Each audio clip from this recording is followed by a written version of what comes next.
too. Good afternoon, everybody, and welcome to this, our second sunset safari from the Mara Triangle here in Kenya.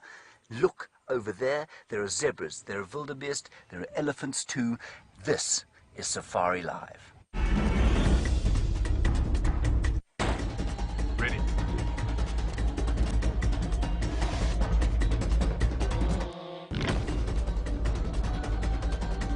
Standing by.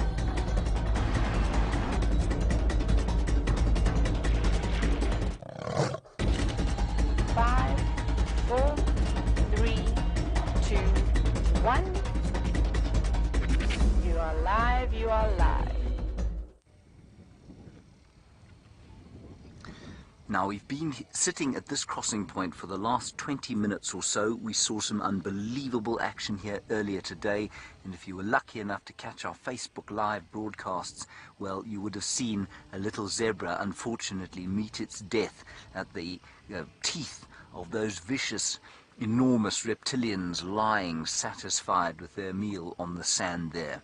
At the moment, there are two herds of wildebeest and zebra either side of the river thinking about doing a crossing. As Graham was saying to me earlier, he's on camera, by the way, if anyone's wondering, there doesn't seem to be much in the way of jeopardy in the water. We've watched a couple of zebras go across to and fro both ways. No one really knows why, but that's what's going on here. We're going to sit here for a little while, and then we may go further up the river to see another herd that looked like it was going to try and cross in exactly the same place where we had that quite phenomenal sighting yesterday afternoon. My first time watching this kind of scene. Now, if you are missed yesterday, if you don't know what is going on here, where are we, how are we doing this? We're in the Mara Triangle. That is in Kenya, everybody, in Eastern Africa, a stunning country in possibly one of the most iconic wildlife areas in all the world. So it's a great joy to talk to you from here. 510 square kilometers in this particular region, but it's part of a much greater area of 20,000 square kilometers. That's 12,000 square miles or so, and it's roughly the same size, I suppose, as the Kruger, but there are no fences. There are no fences here, so it's bordered by tribal land, so these animals are roaming massive areas, totally free, unfettered. This is wildest Africa at its very best. Graham, off to the left we've got some semi-migrating wildebeest, I suppose. And they're moving up. I think they're thinking about maybe going down to the river further down. They may or may not. We'll just see what happens. Yeah, the zebras shouting at each other. And it's not very often, you know, that we totally focus on two, what I suppose would be described as general game at Nkuhuma, the wildebeest and the zebra. You know, if we had elephants in the offing, which we do here, then we'd be focused on them if we were down in Kruger. But here, this unique situation where these millions of animals throughout the course of the season will migrate across this river again and again, crossing to and fro between the months of July and October here in the northern section of the Mara Serengeti ecosystem. It is a quite phenomenal thing to be seeing, and it is the most amazing joy to be able to bring it to you wherever you happen to be watching us in the world. And hello, Deborah, armchair traveller. You say you're bursting at the seams. I've been bursting at the seams. I don't even know where to look half the time here. There are so many animals, so many, it's unbelievable. You cannot look anywhere and not see an animal here. And I think on the other drives, well, I suppose I should introduce the drive as normal. Talk to us, hashtag SafariLive, questions@wildearth.tv. We'd love to talk to you. We can talk to you in the same way that Brent and Steph, who are going to be taking the drives out on Nkuhuma today, we can talk to you in the same way that they can. In the final control, we have Kirsten and Louise, and they are sitting at Nkuhuma, relaying your questions to me, and I mean, sitting in the back behind us here after a very satisfying lunch for us all. There's one crossing there, Graham. There's a wildebeest going across, everyone, quite close to where the crocodiles are. And there could be crocodiles under the surface there. We don't know. Let's see what's going on there.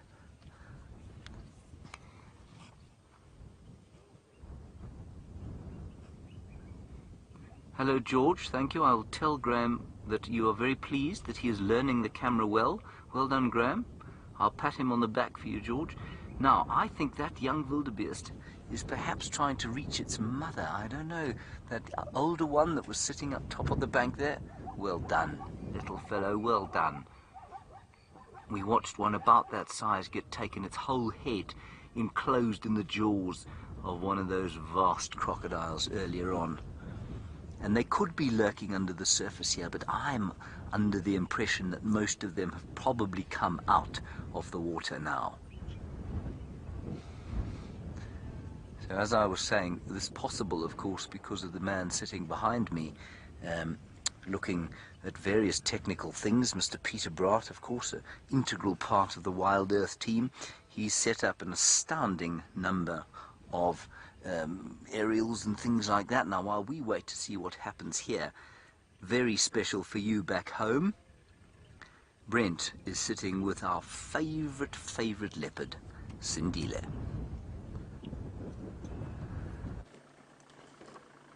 And there he is, lying in the shade near his kill, looking rather content with that very cute pink nose of his. So welcome to the Sabi Sands. Isn't this incredible? We're jumping from the Maasai Mara and the Great Migration.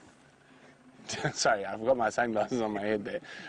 From the Great Migration, crossing the Mara River to the middle of South Africa in the Sabi Sands Game Reserve, where we're sitting with possibly one of the most fascinating young leopards, who's got probably the most unique leopard story I've ever come across in my time in the bush, the young Sindle. Now, if we do have any new viewers out there, this is live. We're looking at this young male leopard live, and you might notice looks like he's got a bump on his noggin. That is a tracking collar. This leopard, as I said, has had one of the most interesting stories. He was born to a female leopard who holds territory just to the west of us. Her name is Shadow. And she's historically not a very good mother. And what happened is, while he was left alone, while she was out hunting, and fortunately a couple of dogs made their way into the reserve from outside, and he caught one of them. And we were there when it happened. We saw it happen, and it was quite a shock. And we then chased him out of the tree to get him away from that dog. The dog was destroyed, and it turned out to be positive for rabies. So there was a lot of discussion. Now, traditionally, if a wild predator has bitten an animal that has tested positive for rabies, it is destroyed on sight, because it is a massive risk to the rest of the animals out there.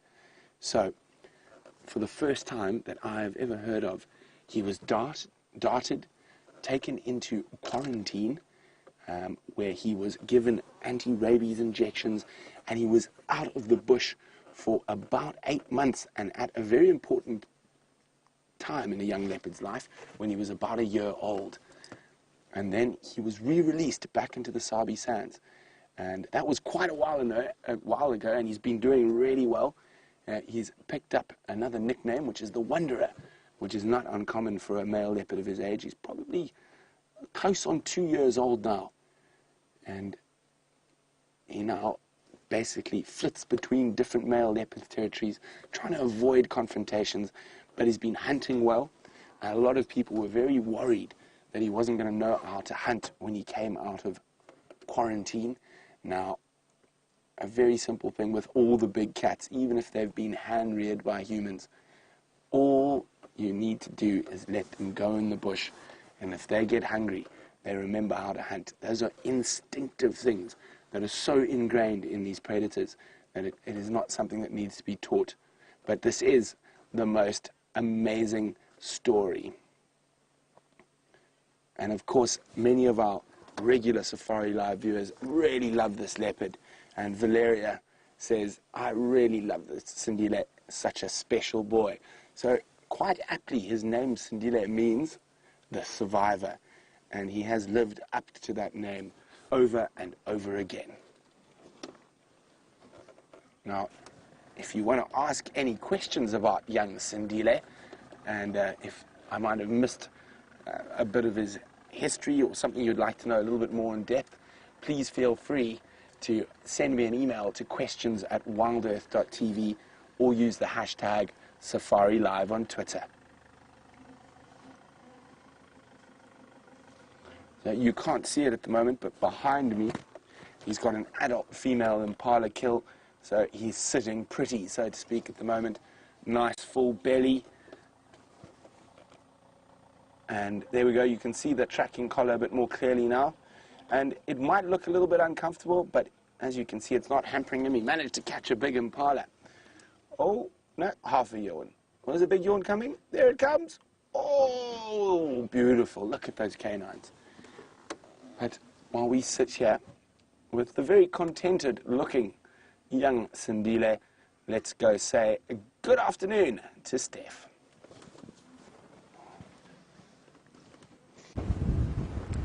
Good afternoon, and thank you very much, Brent. And yes, hello.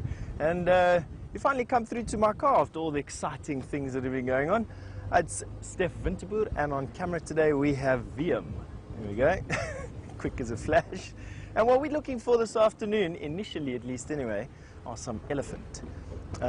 We had a young guide with us this morning, Adam, and he found some elephant in this very area, and I want to come back and see exactly who and which elephant it was. We had that elephant without the tip to her trunk with us the other day. I can't remember exactly how many days it was ago now. They all blur into one, really.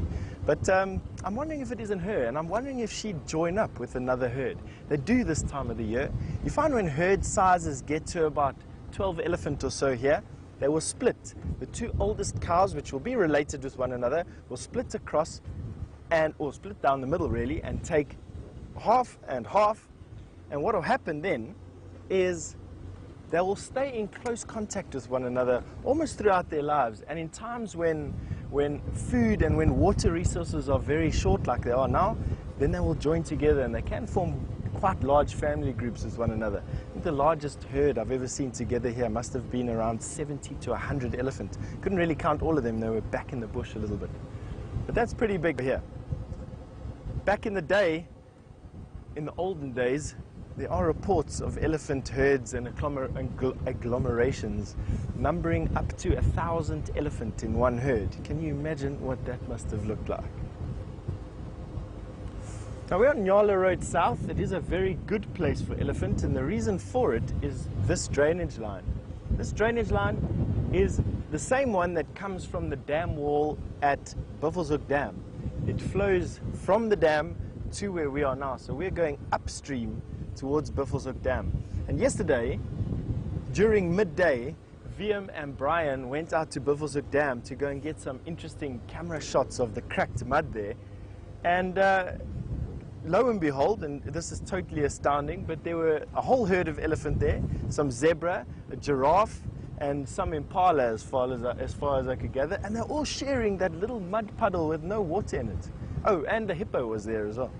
I want to go back there and see what is this draw card of these mud puddles. What befuddles me is this hippopotamus that forgoes the comfort of Vuyatela Pan and instead chooses no water, mud covering in the sun, in the blistering sun at Buffelshoek Dam. I don't understand it. No shade around, same amount of food basically. And yet he chooses to move between the two. Only thing that I could possibly come up with is that he gets a little bit irritated with all the animal action at Vuyatela Pan, and you might find that he gets a little bit intimidated. I didn't quite catch that, Kirsty, sorry.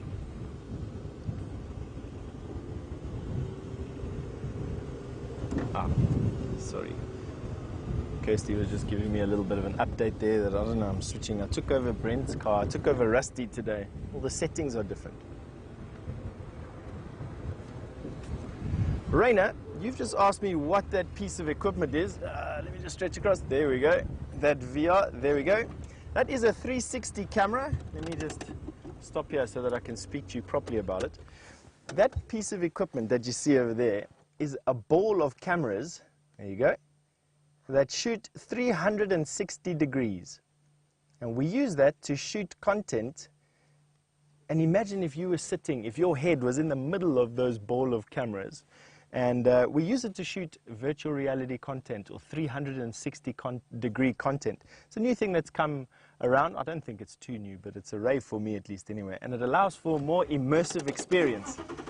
We don't yet have the capability of streaming it live from the car. As far as I understand it, we'd need a steam engine the size of, I don't know, something used to power a ship to get enough power to send a signal of that size. I don't know how you explain it. I'm not that way inclined. But basically, we don't have enough power on the vehicle. We don't have enough powerful equipment to send that signal live, but we do content for it, and we turn it into some quite interesting footage, to say the least.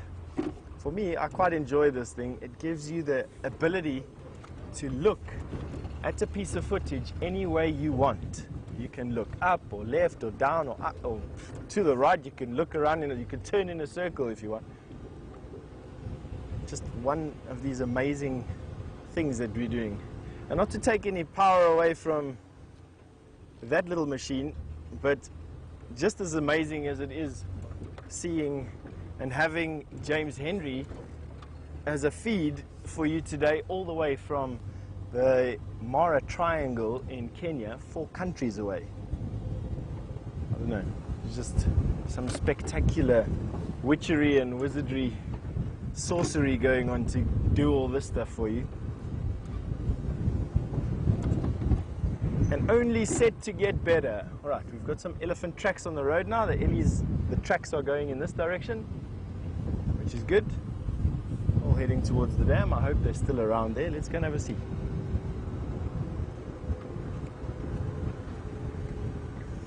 Lady Macbeth, you've commented that you think that Vuyatela gets lots of attention. It absolutely does. And the reason for that is because it's really the only water in this particular area. So animals that are in this area will go down to Vuyatela. There's a warthog there, running away from us as usual. Let's see if we can get... There, he's just standing. There you go. That is a warthog. See those tusks? Let's see. Because it has tusks under its eyes, you can see the tusk under, oh, not the tusk, excuse me, that wart under its eye. And it had another one by its tusks. You can just see the silhouette by its beard when he turns his head to the right. There we go. You can just see that silhouette. There are 2 tusks there. And that means that this is a male. This is a boar. Females only have the tusks under their eyes. I mean, excuse me, what am I trying to say here? Only have the warts under their eyes. There we go. Stop, start. That is a warthog's manner. And off they go. Probably just been at Buffelshoek Dam for a mud bath. We're relatively close there now. I think we'll be coming back to there soon. All these elephant tracks still on the road. Let me see if I can show you what an elephant track on the road looks like. You can see in front of us there, on the right-hand side of the road. There you go. All those basically blank spots are all elephant tracks. Come down a little bit back towards us, you'll see there's a car tire, and then a blank spot, and then a car tread, and then a blank spot, and those are all very fresh. There you can see some more. That there on the top right-hand side of your screen, that is the cracks in the bottom of the elephant's foot that is being pressed into the sand, and relatively fresh. And I know that because there were some people driving here this morning, and the elephants are on top of the wheel tracks. It was sometime during the day, which is fine. There's some dung in the road. Also from the same elephants. And now the trick would be to see how fresh it is. It doesn't look too fresh. You can see on the left-hand side, there's a little bit of urine that is dribbled onto the road. And you can see that it's already soaked into the sand. Still wettish though, but it has already soaked into the sand. So this was probably around midday when these elephant came here. A couple of hours ago. But don't you worry, we are hot on the trail. Hopefully they spent the heat of the day, and today's been relatively hot, hiding in the shade somewhere. And this will allow us to sneak up on them and share some of the afternoon with them.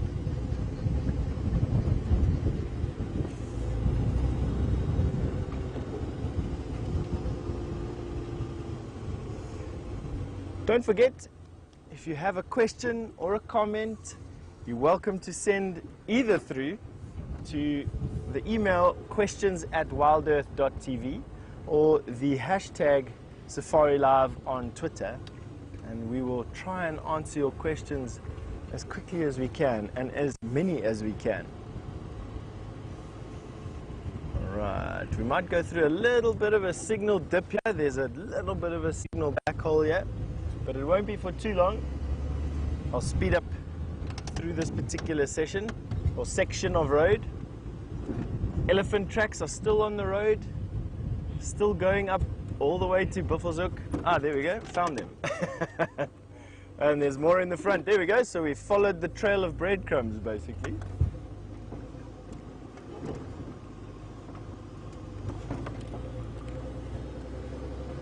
All right. So I'm glad that we managed to catch up there. Vanessa, thanks. You've just said I mustn't eat any elephant dung this time. It didn't do anything too bad to me the first time round, Vanessa. I'm not quite sure I'd like to do it on a daily basis, to be quite honest with you. I may pull that out one day again. Keep it in my box of tricks. See if we can catch up with these Ellie. There was one standing just here right now, and I don't know where he's disappeared to. He may be hiding behind this termite mound. There we go. He is hiding behind this termite mound. You can see that ear's up, head cocked to our side. That is so typical of an elephant that's just a little bit annoyed. It's these subtle body postures. You can see swinging the ears from side to side to listen to me. The ear hole lies on the forward piece of their ear. There where I'm zooming in. There we go. That's the ear hole right there. Punch zoom of this camera, just phenomenal. I've forgotten how awesome it is actually after using one of our older cameras for the first part of this week. Let's go forward a little bit more. So these elephants have not got to Buffelshoek Dam just yet. They've been pretty much standing around here then for the whole afternoon. Look at that, head out, head up, ears out, and now she or he, I can't remember which one it is, I haven't actually looked, looks like a young male. That is so typical of an elephant that is alert. Now, facing the potential threat, that would be us, was walking away and now turned, is facing us. See, column-like legs, using the trunk. We'll see now if that's just displacement behavior. Quite often what they'll do is they play with vegetation with their fingers, or, excuse me, with the fingers at the end of their trunk. No, leaves in the mouth, so that definitely isn't displacement behavior where they're just playing as almost a subversion. This elephant is feeding, so not too upset with us, just was putting on a bit of a show. And that makes me more inclined to believe that it's a young male. Very difficult from this particular angle to see what it is. Usually you use the forehead, but this elephant seems to have an angular forehead in this profile. You see that? It seems to have that angle, although it is quite rounded as well. So I'm undecided as to whether this is a male or a female elephant. Those tusks, there's that trunk. Just one of the most amazing appendages. He's got those two fingers at the end now tightly closed. Something is inside there. VM just doing a fantastic job at keeping all the moving bits in your screen. And that elephant there disappears behind the vegetation, making it quite tough for us to get inside there. Let's go forward a little bit. See if we can get another view. What I might actually do, oh no, there's lots of elephant here. This entire valley here is full of them. Go forward and see if we can get a slightly different view of a different elephant. I can just see elephant everywhere. If I was walking through this particular block of bush, I'd turn around and walk in the opposite direction as quick as I could. Here we've got some elephant that are still standing in a Tamboti thicket. And that is a very typical place for elephant to use during the midday heat for a couple of reasons. Tamboti thickets are dense with foliage and offer a very deep shade. Secondly, them playing with the Tamboti leaves, rubbing the branches, pushing at the trees, lets the trees exude a sap. And that sap is a natural insect repellent. And so little annoying flies and these absolutely annoying Mopani bees or sweat bees are reduced significantly by this Tamboti sap that leaks out onto the boughs and onto the branches. This elephant also just retreating into the shade there, becoming almost invisible, to be quite honest. You have a look at that. Not much between us and that elephant, and yet from this angle, behind those 4 or 5 branches, unless they flap their ears like that. Contrary to popular belief, an elephant flapping their ears is not a sign of aggression. That is that elephant just cooling down. Flapping the ears creates a draft. The draft goes down the flanks of the elephant. And it also cools down the surface of the leaves, of the ears. I don't know where my brain is at today. Cools down the surface of the ears, and that will then in turn cool the blood that's pumped into them, cooling the core temperature down of the elephant. But on that note, we are going to send you 4,000 kilometers away to James, who was on the banks of the Mara River.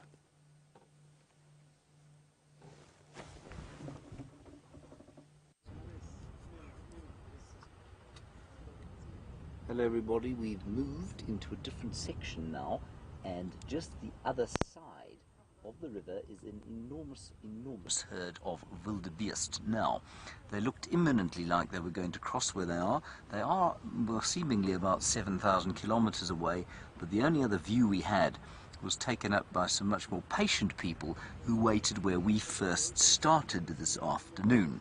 But we're going to wait and see what happens. As Graham pans off to the sort of right-hand side, what you're going to see is the herd and the extent of it, and some of them moving away. I don't think that's their preferred crossing spot. I think they'd quite like to come over where they did yesterday, where that particularly incompetent crocodile failed to kill any of them, and that was basically right next to where we parked now.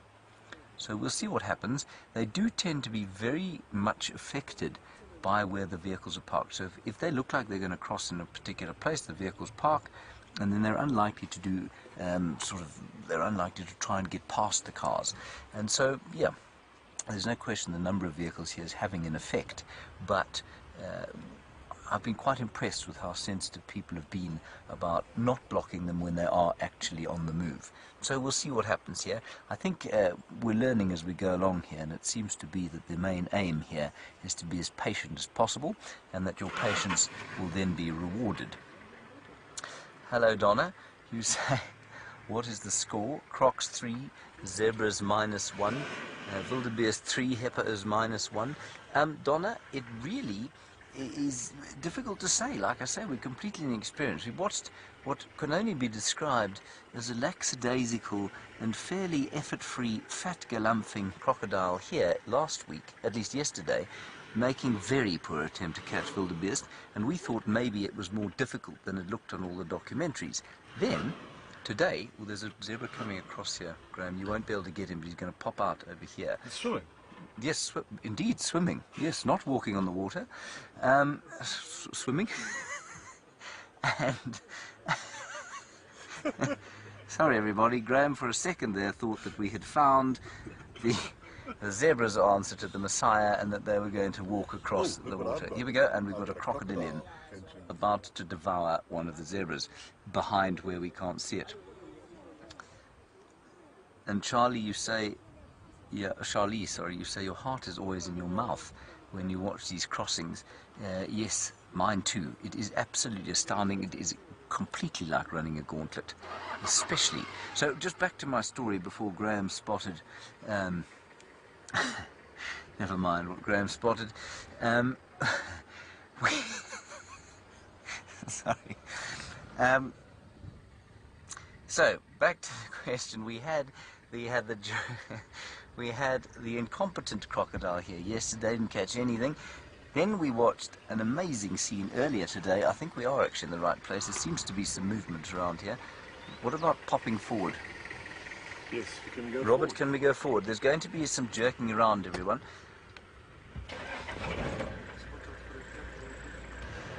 Paul, you want to have canoes cross the river in the night time? I'm not actually sure, to be honest. We were wondering about that. It would seem to be a particularly silly thing for them to do. This is no good. But, yeah, we're going to have to go back. Sorry, Robert. Thank you very much. Yeah, they are swimming there. I don't suppose we can get a view there. Right, while we try and get a view, everyone. Yeah, everyone is now racing around to where we are. Yes, good one, Robert. Good one. Get in there. You can see you need to have the driving skills of Lewis Hamilton here. Okay, right. We're going to go back to Brent and Sindle for now. Let's find out what's going on here. We'll try and get into a decent position. I've got it sort of. We got it now. There's a huge crocodile there.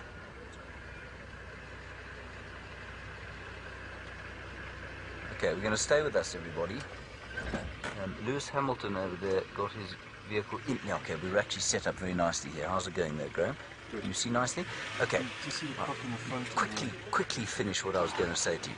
So, today we watched a crocodile kill different crocodiles kill 3 or 4 zebra and wildebeest, so they didn't look quite as incompetent as the behemoth from the deep over here, one of whom I suspect quite strongly is sitting there in that water. There are 2 of them there, 2 huge crocs there. And Carrie, you're wondering how often they eat. Carrie, some of them will go 2 years without eating, so they'll eat a huge amount during the actual season, and then they stop eating. Sorry. Excuse me. Sorry, we just need to shout at somebody who's getting in our way. Sorry, he's blocked us. Can we not see anything now? Oh, I can't see the croc.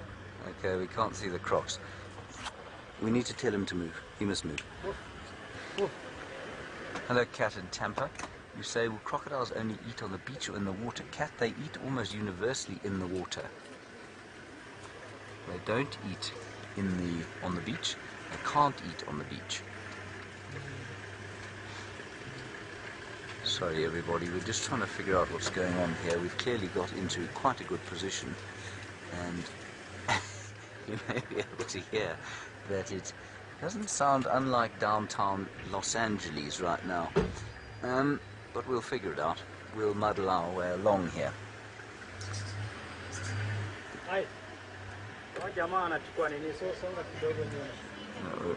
Now that fellow is being shouted at by our guide.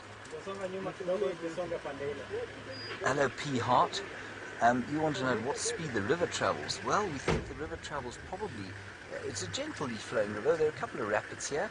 I mean, I don't know meters per second how fast it's moving, but I think it's probably, I don't know, maybe moving at about 3 or 4 meters a second. It's not very fast.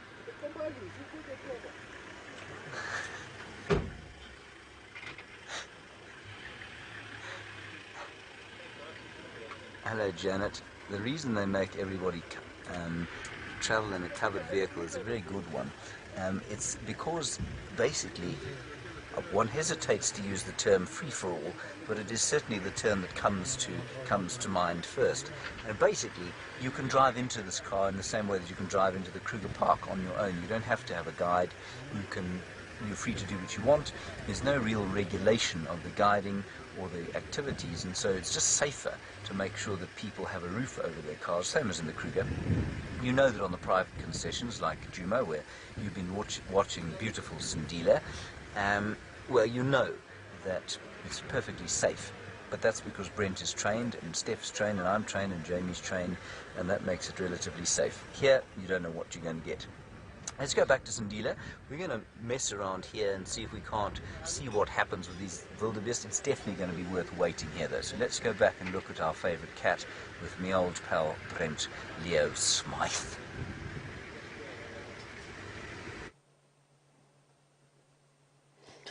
So we can just see, I'm almost hoping that a Basileia tawny eagle arrives so we can see him sprint up the tree to defend his kill. But there he is. He's still lying in the only patch of shade.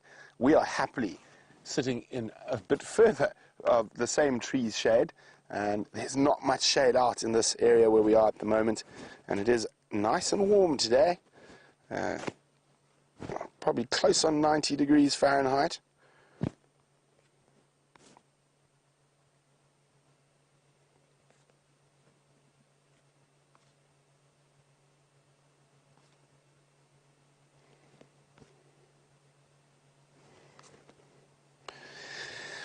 George, you are 100% correct. George was wondering, isn't Cindy there the only cub of shadows to survive to adulthood? George, you are spot on. We don't know what's happening with her current cub at the moment. It hasn't been seen in a while. Hopefully, it's going to be the second, because I thought she was an absolutely stunning young leopard. But only time will tell whether that other cub of Shadow's has made it to adulthood. Now, Shadow is quite famous for doing weird things when she's got cubs, unlike her mother, Karula, who is possibly one of the best mother leopards I've ever come across in my time in the bush. Shadow seems to be the opposite.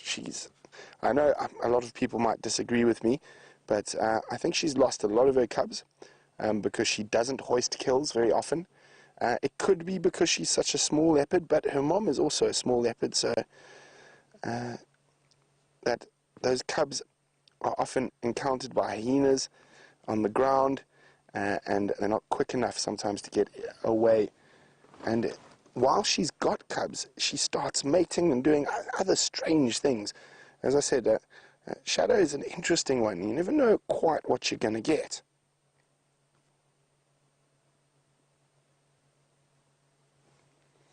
But I'm very happy he has made it to adulthood.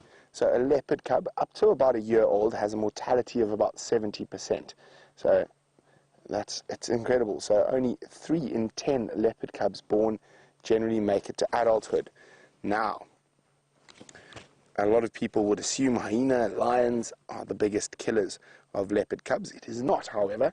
It is male leopards, pretty much male leopards very similar to him, who are on the move, don't have a set territory yet.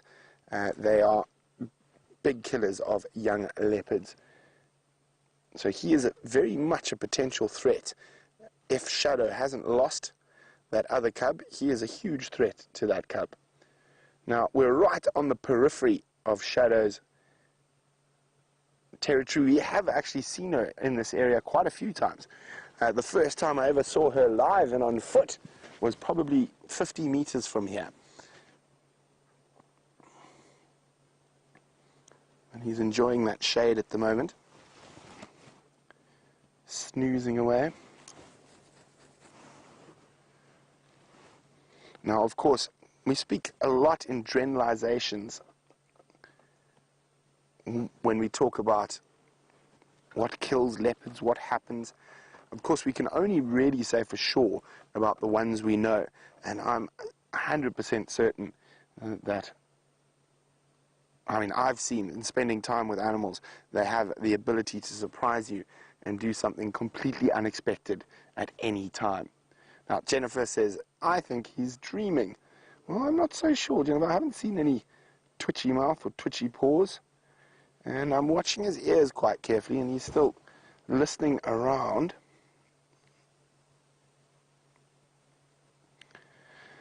So there's a couple.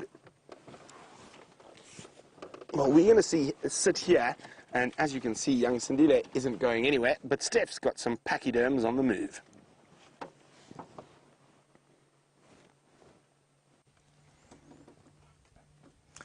We found indeed the majority of the herd, but just I want you to have a look at this big female that's at the back here.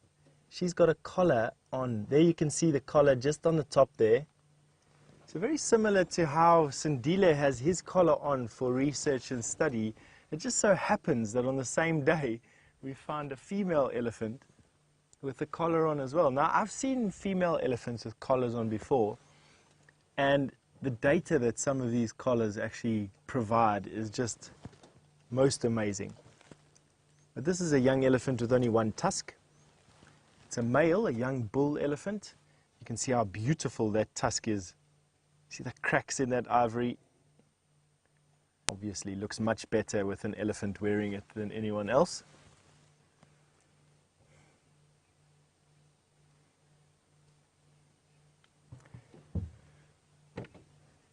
Debbie, all the way from Vancouver in Canada, you've asked me, with more Ellies coming out of the Kruger, are we more cautious? Am I more cautious? Absolutely.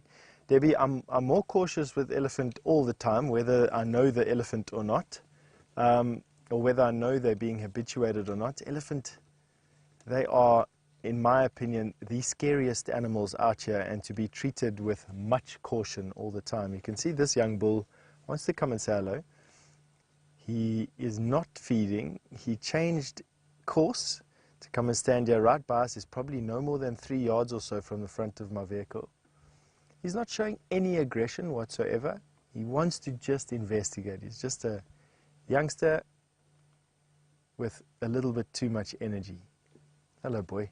There he goes. He's now going to think better of it and move off. Thank you very much. Much heavier than even this vehicle. He's probably about 6,000 pounds already. At least 1,000 pounds heavier, or 2,000 pounds heavier at least than this vehicle is even. Quite capable of pushing us around if he so chooses. You can see that spine moving underneath his skin. Have a look at that. Can't quite see his pelvis, but you can see his spine moving there. That ridge a little bit too prominent. And that is because of the drought that we're having. Pickings are slim to non-existent, I'll be honest with you. And I feel sorry for these guys. They got at least another 60 days or so before we start seeing any meaningful vegetation growth. But just look at how many elephants are here. Easily 20 elephant, which for me means that there's been 2 or 3, possibly even 4 groups. From when we saw the first elephant to here is approximately a mile, and they spread out over a mile, and I must say easily 30 elephant, 40 elephant. Have you? Yeah. Easily 40 elephant, which is not uncommon for this time of the year, but and awesome. Let me just leave it at that. I quite enjoy seeing all these elephants. Just look, wherever you look, there's just a grey bump. Very, very nice. See if we can get a little bit closer to these young bulls. Quite often these young bulls at the back end of these herds allow you to get a little bit closer, and that's because they're about as inquisitive of us as we are of them. They haven't learned the caution. This one has now moved off, unfortunately, so what's happening is it's just allowing us a view of these young males busy destroying this peltiforum, or African weeping wattle.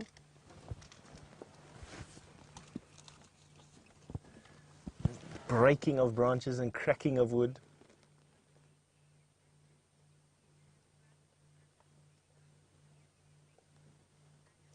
Adam, you've made an observation on that elephant with the one tusk. Would he be less likely to fight and therefore to mate with only one tusk?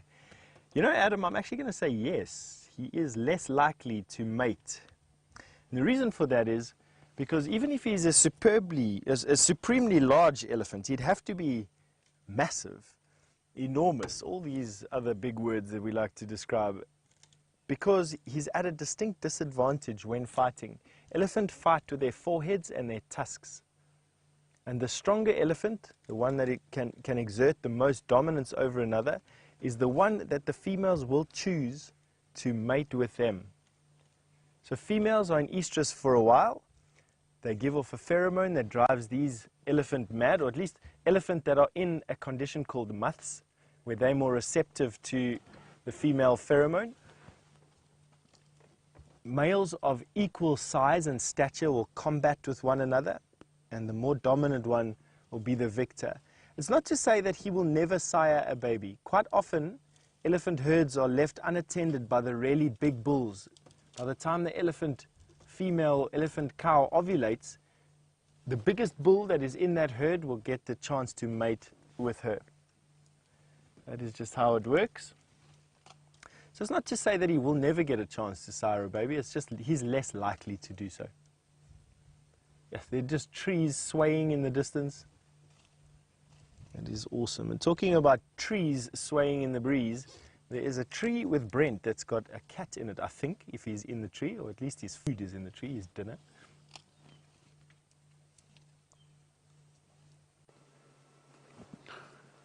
Well, we're hoping he's going to be feeding in a tree, and that's why we're waiting patiently next to him. He hasn't moved a muscle. He's still snoozing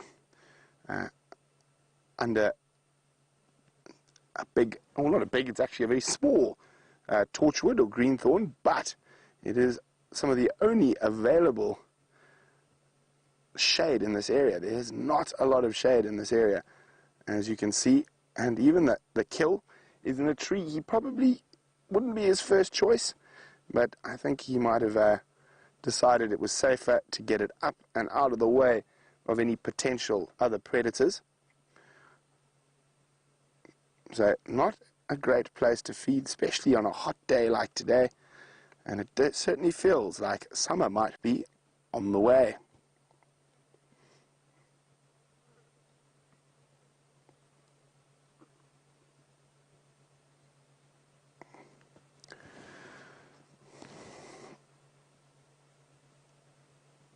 Very, very clever question from Romy in Ohio, and that is, if I saw a leopard stalking a domestic dog, would we intervene? And of course we don't normally intervene.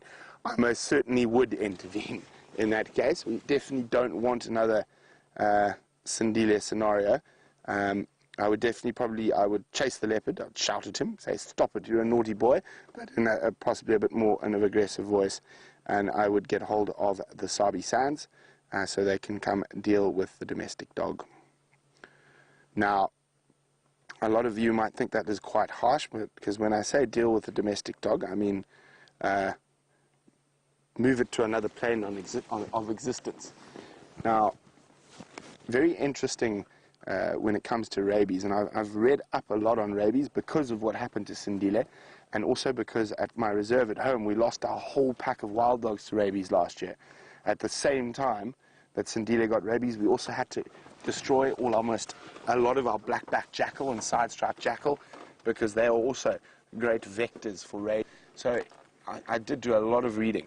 Now, it turns out that the further from the boundary of the parks, so the edge of the park that is up against the community land, the villages, the further from that point that you find a domestic dog, the higher the probability of rabies. Now, this is very interesting, and it's actually only very recently published data. Actually, I'm not even sure if it is published, but I got to read it. We're not going to say how, but what it turns out, that it seems like before all the symptoms of rabies, foaming at the mouth, super aggression in domestic animals, super, the best way to describe it is domestic animals become wild and wild animals become tame under rabies, and then foaming at the mouth, hydrophobia. Those are all quite late signs of rabies. And one of the first ones, and this is all from this new information, it's actually all from the Sabi Sands, this data. And so it turns out that probably the first sign of rabies in an animal is disorientation. So that dog doesn't know where home is. So it keeps going further and further away from home. So generally, if we're going to find any domestic dog here, there's a very high likelihood of it having rabies. So unfortunately, that poses a huge threat, not only to wonderful leopards like Sindile, but to the lions, the hyenas, the jackals, the mongoose, and even the antelope. Less likely, but still a possibility. And those animals need to be destroyed immediately. Now, you have to be very careful when you destroy a dog or any animal that's suspected of having rabies. That rabies is mostly in the brain and in the saliva. So if you do destroy it, you have to make sure you don't compromise any of those areas. They don't open them up. And the dog that Sindle actually caught, I bagged. So you've got to be very careful. Gloves, 2 plastic bags, put it in the bag, and it's immediately sent off to Untitled, which is the sort of head veterinary area in South Africa, attached to the University of Pretoria. And it is tested, and being an area where we have a country with a lot of rural areas and game reserves and farms, and something like rabies and a rabies outbreak is a very big, dangerous thing out here. So that thing, within 48 hours, you generally got a result from Untitled, whether that is positive or not. So it is a very interesting thing. Now, Jamie, who's a new viewer, a big welcome to you, Jamie. And so nice to have you with the beautiful Sindle, who is panting away. So Jamie would like to know, is rabies common here? It goes through phases. It's like a lot of diseases out in the wild. Sometimes there could be certain populations of animals that are vectors for it, so they can carry without being affected. And in southern Africa, the creatures that are known vectors for rabies are bats. So you've always got to be very careful when handling bats, mongoose, and jackals. And domestic dogs to a degree. Some domestic dogs are able to carry rabies without actually being positive, but as soon as they bite something or attack something, they can pass on the rabies virus. Now, the rabies virus is a very scary thing, and there's almost, if you go beyond a certain point, there is no cure. And if you read some of the old accounts of South Africa, or Africa in general, and let's just finish the story quickly. So there's an account of 2 hunters and explorers, and they were best friends, and one best friend got bitten by a rabid animal, and this was by a rabid jackal, actually, and this was before there was any medicine that could deal with this. And his friend, the guy who got bitten, chained himself to their ox wagon and asked his best friend to do the deed when he started showing the sort of madness, the rabies madness, the foaming at the mouth, the hydrophobia. So it's a very scary thing, rabies. I actually keep 2 rabies vaccinations in my fridge at all time. And when we had that rabies scares last year, I immediately got Jamie and myself shot up with rabies, because we do spend a lot of time on foot here and at the other reserve. But anyway, enough of this morbid talk. Let's go to Steph with some happy elephants.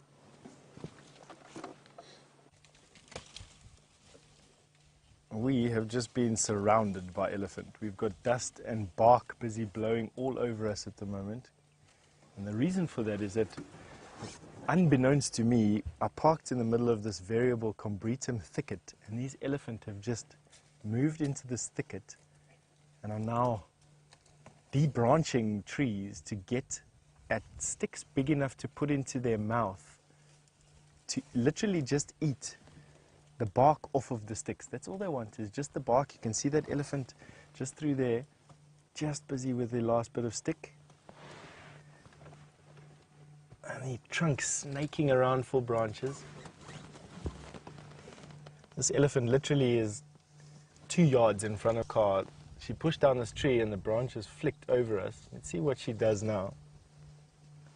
You can see an elephant with a bit of stick in her mouth. You can see how it comes out debarked.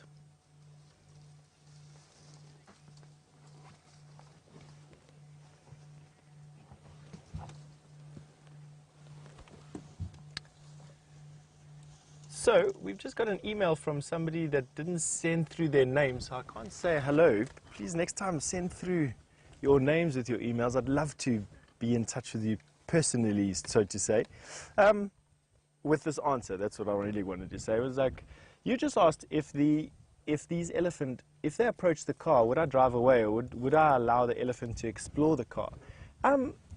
it all depends on what the elephant was doing. If it was approaching me aggressively, I think I'll just start the car. If it was just wanting to stick out a trunk and see who we are, I think I would let that happen up to a point. I don't think that I would let an elephant touch my car. I have never allowed that breach. Have a look at this elephant just breaking these branches. I've never allowed that breach or that type of familiarity with elephant. I think it you know, it just is a little bit too far. It's too far towards that familiarity for me. And it sets up too many different things. It might try with me just sticking a trunk out and touching the car. Who's to say next time around it doesn't end up in a little nudge or a rub or a tusk through the side of the car? For me, I would stop it, and the way I'd stop it is by banging the side of my car and starting the car and driving forward. You always have a forward route out with elephant. That's exactly what you need. Have a look at these guys. They are just absolutely in rapture with these particular sticks. This little Ellie in front of you here has got his eyes half closed. Just shoveling the branches in. This big cow that's his mom is just using her tusks and trunk. She's sort of trying to break off. There you go. Just leveraging off pieces of wood. Let's see if she actually eats that piece of wood. I doubt it. This tree's pretty much done for in terms of small branches to eat. Let's see where she goes next. Across the road, pushing this other elephant away. You'll see. Oh no, not just scratching her back.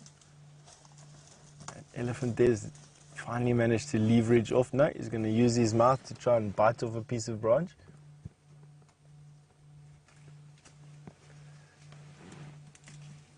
He hasn't quite got the strength or the leverage needed to break that particular branch, and now trying to use his mouth. It's a young bull elephant. Doesn't quite have the experience. You see, just chewed off a little bit of the bark, couldn't break the stick off. Just chewed off the bark, but without breaking the stick. No, again, try again. Attempt number 2. Shame. Leaving bits and pieces of bark. Just have a look at that. No, still not.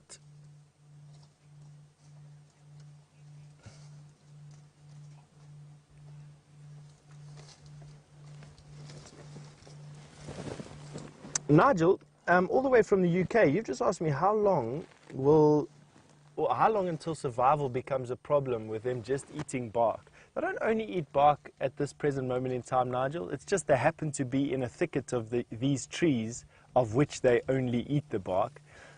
There's a few trees with some leaves around at the moment. A little bit of grass. Let's see what this female's going to do. Please don't. I don't want to fight with anyone today. There we go. No, no, no, no, no, no. I've done nothing to you. Thank you for covering me in all your dust. I literally have to lick my teeth clean now.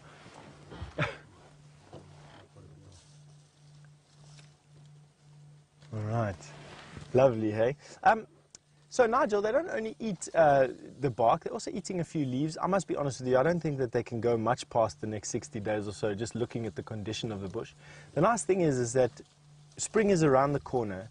Around about the 1st or so of September to about the 15th of September, quite often we have a short little rain burst, and that generally heralds the budding of trees. And I'm hoping that with the increased nutrients in the branches going to these leaves, these budding leaves, that these elephants will pick up a bit of condition. The reality is that they won't start picking up weight until the grass is thick and lush, and that will probably only happen in about November, late November, December, if the rains come when we expect in mid-October. So there's a few more months of hardship, but if there's anything an elephant is, and that is adaptable and hardy. They are incredible creatures, able to live in deep forests and even to the very edge of sand deserts. Highly, highly adaptable, highly survivable animals, these. So not a crisis just yet, is what I'm trying to say.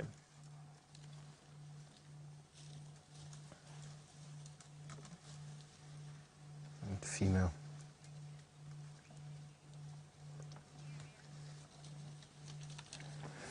Corey, all the way from New York, you've just asked me, is this area that we're in part of the Kruger National Park? Yes, it is. We're in what's called the Greater Kruger National Park, which is made up of the Kruger National Park, a state-owned entity or state-owned forest or state-owned reserve, plus privately owned land adjacent to it, but with no boundaries between them.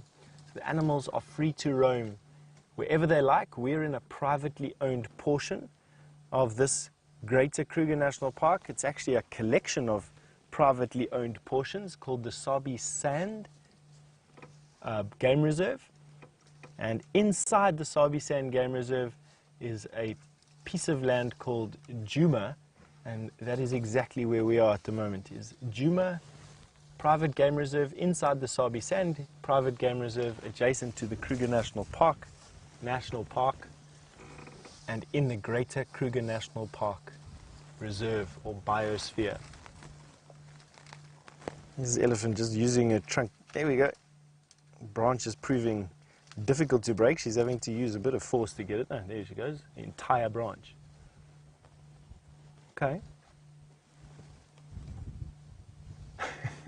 Just coppiced this tree. Most trees develop these long stems and leaves a couple of yards off the ground, a couple of meters off the ground, for a simple reason, and that is literally so that their leaves don't get browsed as much by these animals. And only really the biggest trees are resilient to being eaten by elephant. Even then, elephant will push them over and debark them. Ooh, have a look at that. Isn't that just beautiful? You can see the juices staining the tusk.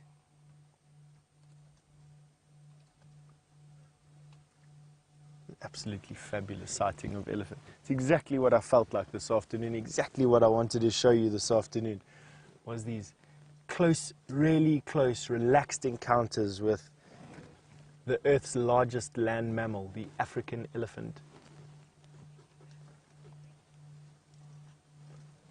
All right, and another one of Earth's largest spectacles is this Mara crossing that we have James Hendry at the moment. We're going to send you that 4,000 kilometers over to there in a blink of an eye.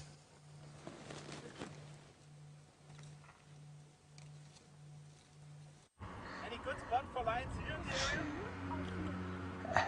Hello everybody, we're just interacting with a wonderful family in this most outlandish vehicle behind us. We've moved because the wildebeest decided to turn around. Now what I'm going to ask my expert cameraman to do is pan to the side there and show you the snaking line of thousands of wildebeests now making their way away from the river. This is the next crossing along, so they're basically heading along this way. And you can see perhaps that they are all faced towards this way, and they may sort of turn down towards us here. They may just carry on the way they're going. This river winds 1,000 different ways as it cuts its way in a basically northwest to southeasterly direction across. It sort of bisects this Kenyan section of the Mara Serengeti ecosystem. Sorry, hang on, I'm being tapped on the bottom by Kelvin. Yes? Yes, flicking is not going to help me. What can you see? Lion. Okay, there apparently are lions the other side. Thank you, Kelvin. We can't see them, of course, because they're about 74 kilometers away. Graham, can you see the... Yes, it's up. Okay, look in front of that Land Rover there. The big one. Big Land Rover. The big one, and you can see a lion. Hang on a second, everyone. You got it? Okay, Graham's got it, everybody. There's a lion. That is our first live Mara lion. It seems... Where's it gone? It's gone to sleep. Behind the car. Now, it's unlikely they're going to try and hunt a wildebeest at this time of the day. It's not impossible, of course, because their colour is perfect for this kind of terrain. But that massive herd that we've been looking at, I don't think is going to cross the river. This, of course, I have said or based this on my experience of precisely 30 hours in the Mara Serengeti ecosystem.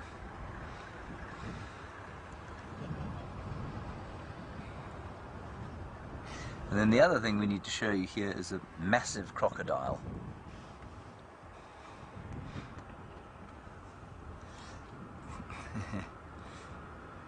Hello, Bill.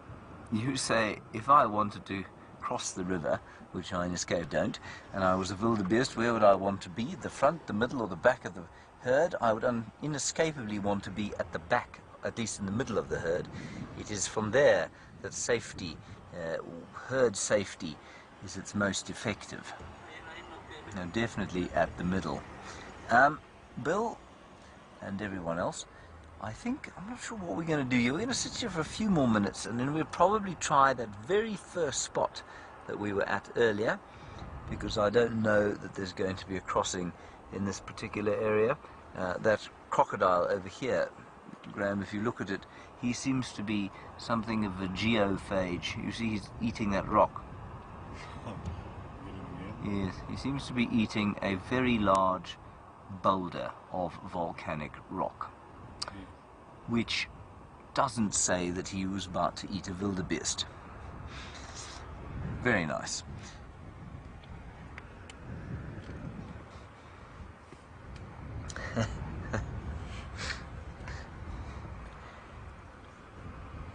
All the way from Greece, an amazing comment. Hello, Beth.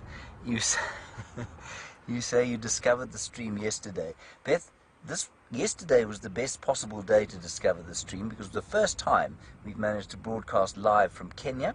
Of course, you've met Brent and Steph down in South Africa. I'm in Kenya for now. We will do another week of these shows at the end of September.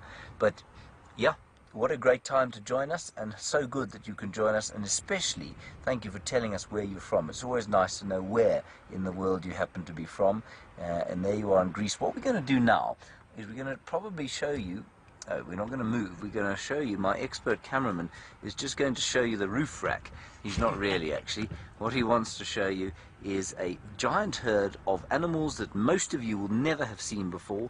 They are called topi, and a topi is basically a sesame, and I think they're absolutely astonishing. They've got these chestnut colored legs with deep, almost navy blue patches on the back hind quarter as opposed to the front hind quarter, and then they're a liver chestnut color, gorgeous liver chestnut color, and there are apparently about 200,000 of these fellows knocking about these parts. They migrate a little bit with the wildebeest, but not a huge amount. And some of them stay here, and some don't. And Joey in Australia, you want to know if there are any hartebeest or if there are any eland. Eland we have seen quite a few of. There are quite large herds apparently in various parts of this area. And you want to know about hartebeest. There's something called a Coke's hartebeest that is found here. We haven't seen one. They're not common apparently. So yes, while they are here, we certainly haven't seen one, and I have been looking, of course, because I haven't ever seen one.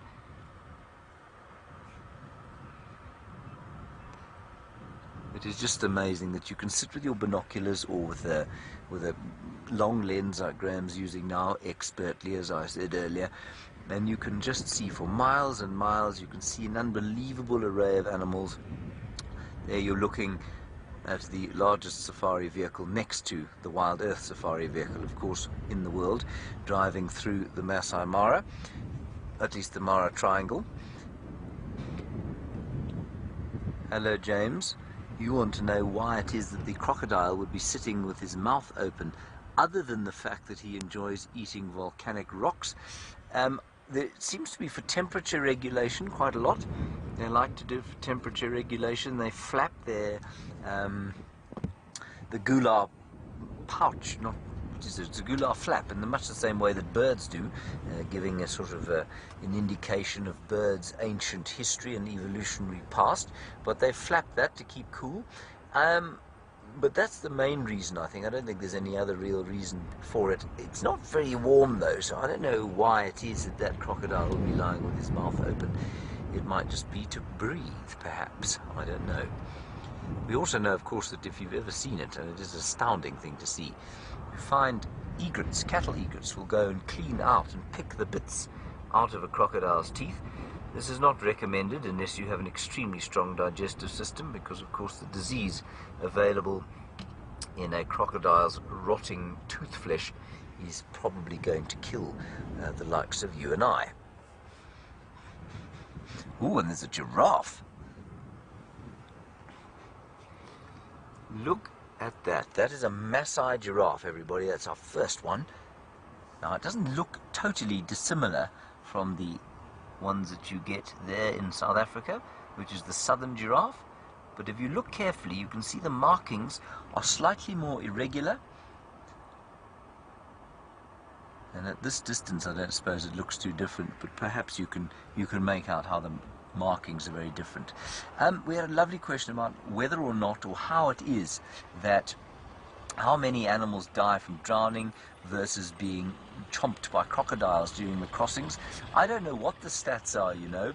I think you'll probably find that fewer than 1% of the animals that come across these areas and cross to and fro across the Mara River get taken by crocodiles. I would have said fewer than 1% get nailed by the crocs.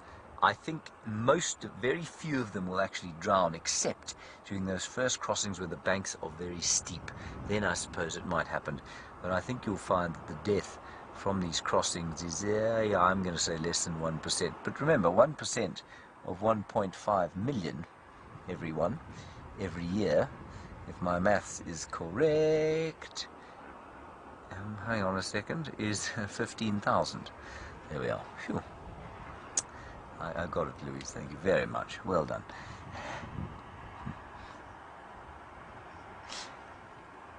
Erica, you want to know if there's a limit to how many vehicles there are on a sighting at any one time.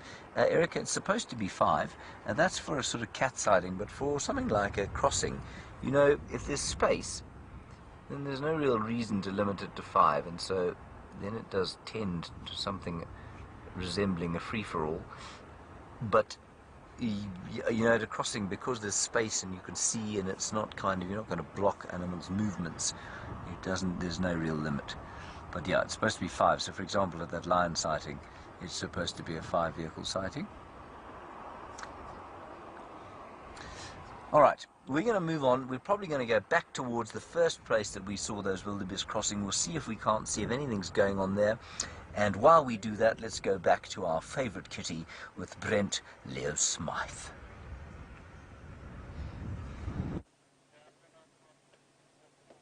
So here we go.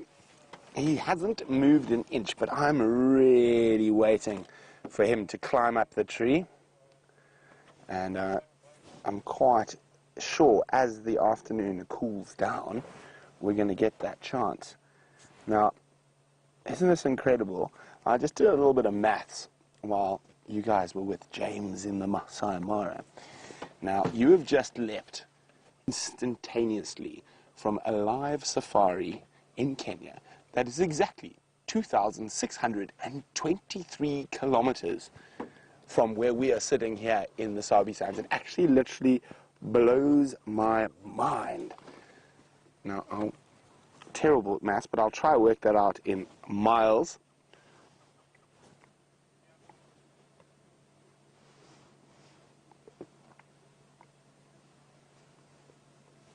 But he is sleeping, but to get him going up the tree, it's going to be a patience game. And I think it's worthwhile spending time with him. We don't often see him these days, so Dave and I have made the decision that we're in it for the long haul with young Sindle today. And there we go. I've done it, my magic app. 1,654 miles. That's where James is from Steph and myself.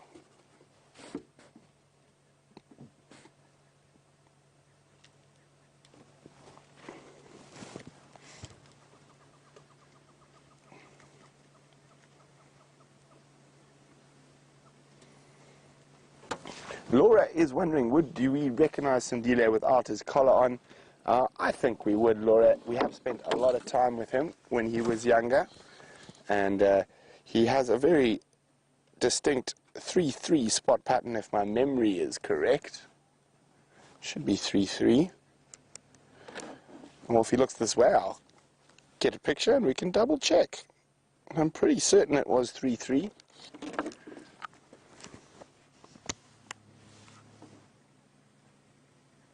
So yeah, 3-3. Oh, my memory is quite good. So I think I would recognize him. He has got a bit darker as he's got a bit older.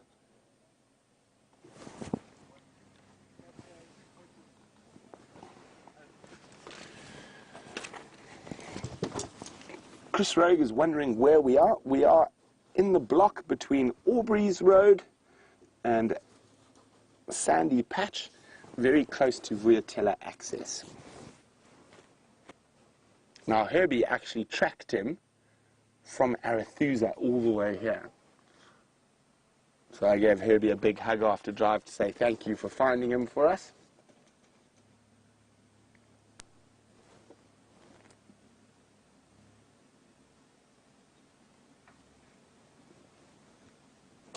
There he is, look at that.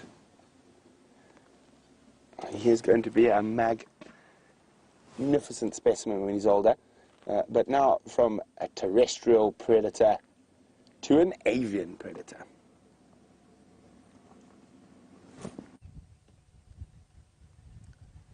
Such a typical pose of the brown snake eagle. And he's just such a regal eagle, if I can say that. Sounds a bit weird, but it's exactly what I feel. They got that very upright posture, big round head, and the most sulfur yellow eye you've ever seen. Let's see if he or she decides to grace us with a stare in our direction. As the name would suggest, the brown snake eagle, they do hunt for snakes. Here we go. Have a look at that eye. Yep. Nice. Bands under the wings, diagnostic of these eagles in flight, soaring from treetop to treetop, scanning the roads for signs of snakes, which they whip up. And what they do is they have unfeathered legs, and they land on the road close to the snake, and then what they do is they stab out with their legs using their wings as a type of shield.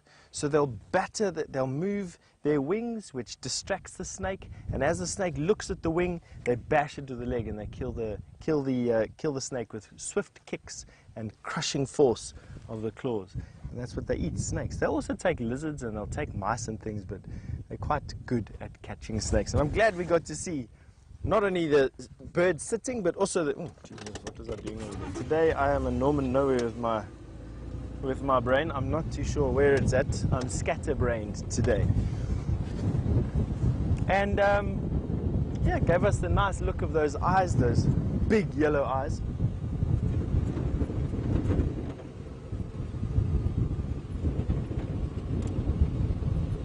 Doesn't seem like it. All right. Now, we've just come to make a turn around the top here of Cheetah Cut Line. It's a bit windy here where we are, I must be honest with you. Blasting us where we're going. We're going to go back down the hill again to where we saw those elephants, and then we're going to make a circuit back to the dam. There's a herd of elephant that is approaching the dam, and I'm holding thumbs. I'm hoping that they grace us with the mud bath. Either we're going to be too late or we're going to be too early is the possibility, or we'll get there just on time to see them take a mud splash. I must be honest with you, the mud is looking very dry in Buffelshoek Dam. I don't think there's much more than a day or two left of mud there, even with the elephants churning it up. But nevertheless, we're going to go and give it a bash and see what's out there. We'll be there in the next sort of 3 minutes or so. And hopefully there'll be enough time to show you. But you have got a leopard to watch, and Brent's exciting commentary, and all of you who have been dying to see young Sindle. So off you go while we go to see for these elephants. So I'm sure many of our long-time Safari Live viewers have got some favorite stories about Sindile, and all of us presenters do, I know that for a fact. So I think what we'll do is I'll share a few of my favorite Sindile stories with you. Now, he was always great fun to track on foot. Now, especially when Shadow used to leave him for those very long periods of time. And I think he almost saw us as his company, his fun for the day as we would arrive to come look for him. And I think he's followed every single one of us back to the car on foot. He's done it to Jamie, he's done it to James, he's done it to me. And we were lucky enough to spend huge amounts of time with him when Shadow abandoned him that first time. And he was almost always around the end of Philemon's cut line. And I think one of my definite favorites was we had, who was it now? A director, whose name was Tara, and she came out on the back of the vehicle with us, and we do let final control out of the vehicle occasionally, out onto the vehicles occasionally. And I said, well, Tara, do you want to come walk? Let's see if we can find him on foot. And off we went into the bush. And we didn't actually find him that time, but Tara did get covered in pepper ticks, and she vowed never to go walking again. Of course, that didn't last too long. The lure of seeing a big cat on foot was too much. And I think one of the funniest ones I've ever had with him was in that same area, and there were massive termite mounds around, and I was just walking around, going up to the top of the termite mound, seeing if I could see him, coming down, going to the next termite mound. And then I looked behind me, and he was doing the same thing. He was literally going up the termite mound I'd just been up, smelling where I'd been, and then following me down to the next termite mound. And possibly one of the most special sightings that I've had with him. Unfortunately, we weren't able to share on air with you, and due to the nature of the other animal in the sighting. But I've had him when he was about 6 months old, stalking 2 male rhino for about an hour, sneaking up to them, getting within a meter of them, showing a bit of that playful side leopard cubs are so wonderful at. Now, if you'd like to share any Sindile stories, your favorite sighting with him, let me know by using the hashtag SafariLive on Twitter, or use the email address questions@wildearth.tv. What was your favorite Sindile sighting? Or, of course, we all know the big story, but let's focus more on the happier times before he became one of the most well-traveled leopards.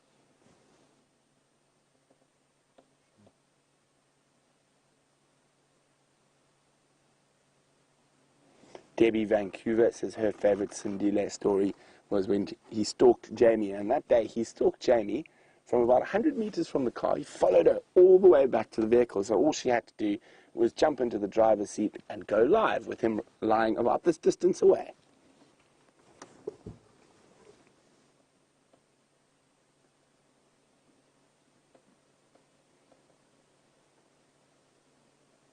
As I said, Dave and I have chosen to spend our afternoon with this young male, and I am hoping he climbs the tree at some point.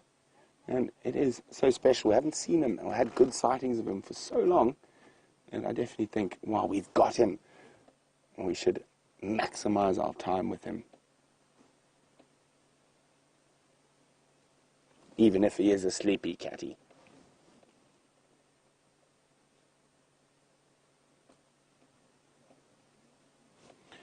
Clarissa's wondering why those tracking collars have to be so big. Now, it's so the batteries, it's not actually any of the other stuff, it's the batteries that keep sending that signal. And it's not as constraining and uncomfortable as you would think. I mean, he doesn't look like he's an uncomfortable leopard at the moment. And of course, he's catching adult impala, sub-adult impala, so it's obviously not affecting his hunting powers.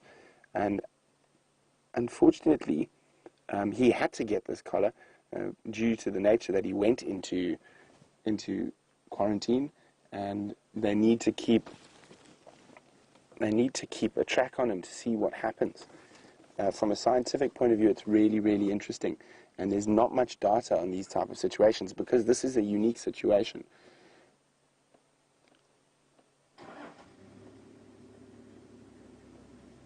Now, of course, a lot of people would ask about putting tracking chips in him, and unfortunately those tracking chips have actually been shown to cause cancerous growths, and also their signal is not very good and it's very intermittent, and it's obviously a much more invasive operation because they actually have to cut and put that chip under his skin and then cut and remove that chip from under his skin as well. So this collar that has a timing device and that pressure sensor is a far better way of doing it.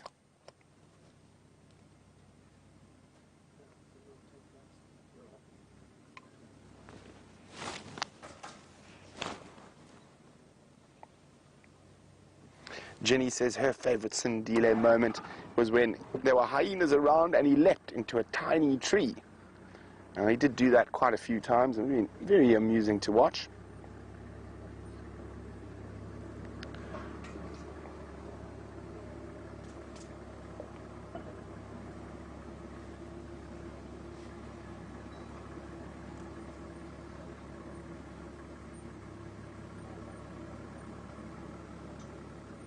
Well, Anne in Durban, I probably agree with you.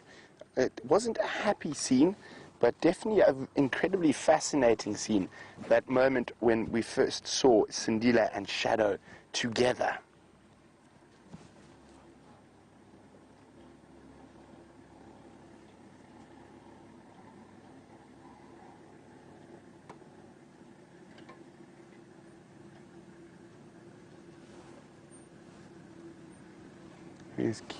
I love how he keeps looking up, checking if there are any battaliers or vultures about. You can see he's hot, so he sits up from time to time.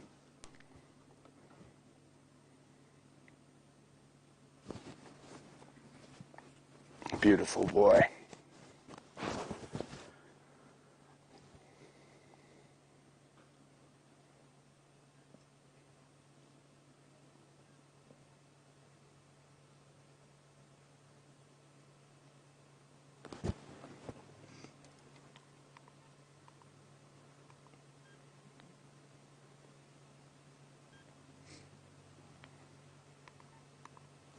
Now, as I say, we're going to play the patience game with young Sindle. While we do that, Steph has arrived at what is left of the Buffelshoek waterhole.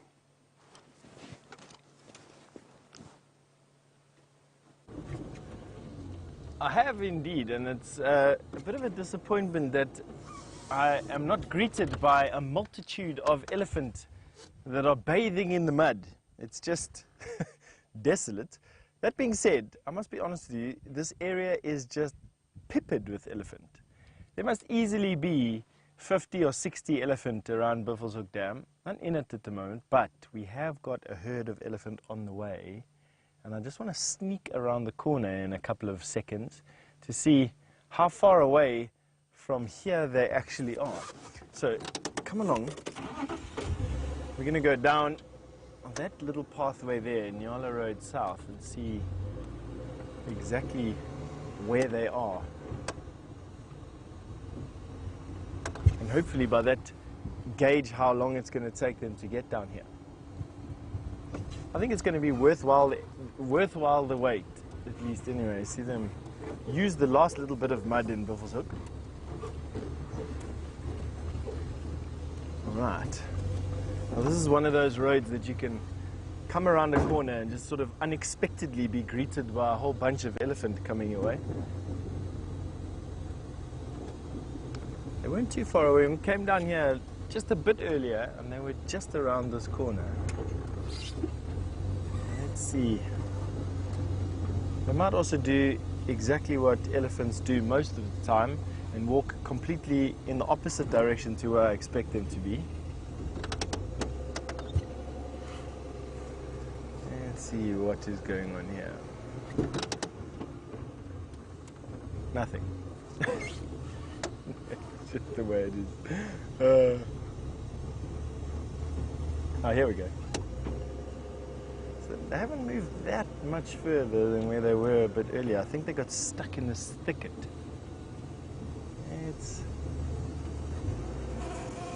Just give you a quick look. I think it's going to be difficult to get a decent shot, but there's the elephant there. Just standing in this thick bush here. I think let's go forward a little bit and see if we can perhaps get into a slightly better view. Have a slightly different angle here. Oh, they're not walking, they're feeding. That is why they're not getting out to Buffelshoek. But they are a lot closer than they were, that's for sure.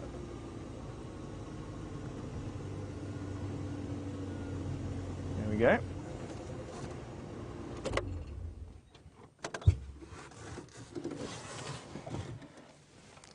And now it's just a patience game, I'm afraid. What is sure to be... Oh, look at that baby elephant coming through there. That is awesome.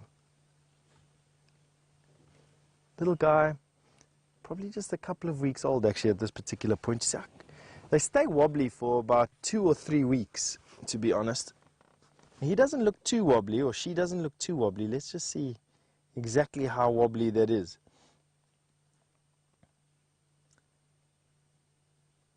Not too wobbly at all.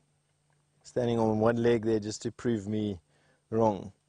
Trunk, functional, a little bit. A trunk doesn't hang inert for 6 months, but it does take them about 6 months to get to learn how to use it. There you can see a little bit picking up, no, maybe not as young as I thought it was initially. You can see just playing there, not really doing anything, so not weaned yet. Although it'll take two years to wean completely. And trunk, I would say, if I were to guess how old that elephant is probably in the region of about, what am I going to say here? 2 months? Maybe 8 weeks old?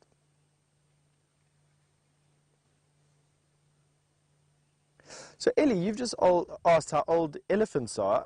Oh, you get from this one, which I would say is probably about 2 to 3 months old, to the oldest elephants in the Kruger National Park are up around 60, plus or minus 60 years of age, with the oldest animals in the park probably being a mixture between a leopard tortoise and a Nile crocodile at about 100 years, maybe a little bit over 100 years.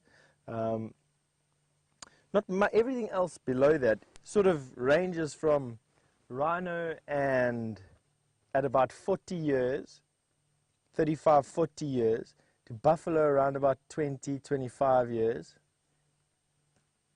And then you get a whole bunch of things at about the 25 years. Some spiders here get 20 years old, baboon spiders, our version of the tarantula. Some termite and ant queens, 20 years old, 12 to 20 years old. Can you believe? Lion and leopard, 10 to 16 years old. And then your antelope below that, anything from 12 downwards to about 5. Hello there. This elephant can sometimes look puzzled. That quintessentially, that view that you just had there of that elephant standing in the sand is dry elephant special. Elephant moving through dung with no grass. That there, exactly. Screenshot that. Bang, is dry land special. VM doing. Contrast that to January. Save it. Put it somewhere. Let it come up as a reminder. And you'll see how very, very different the bush looks like in January. Just 6 months away from now. Yeah, 6 months away from now. Now, these elephants are making these soft rumblings with one another.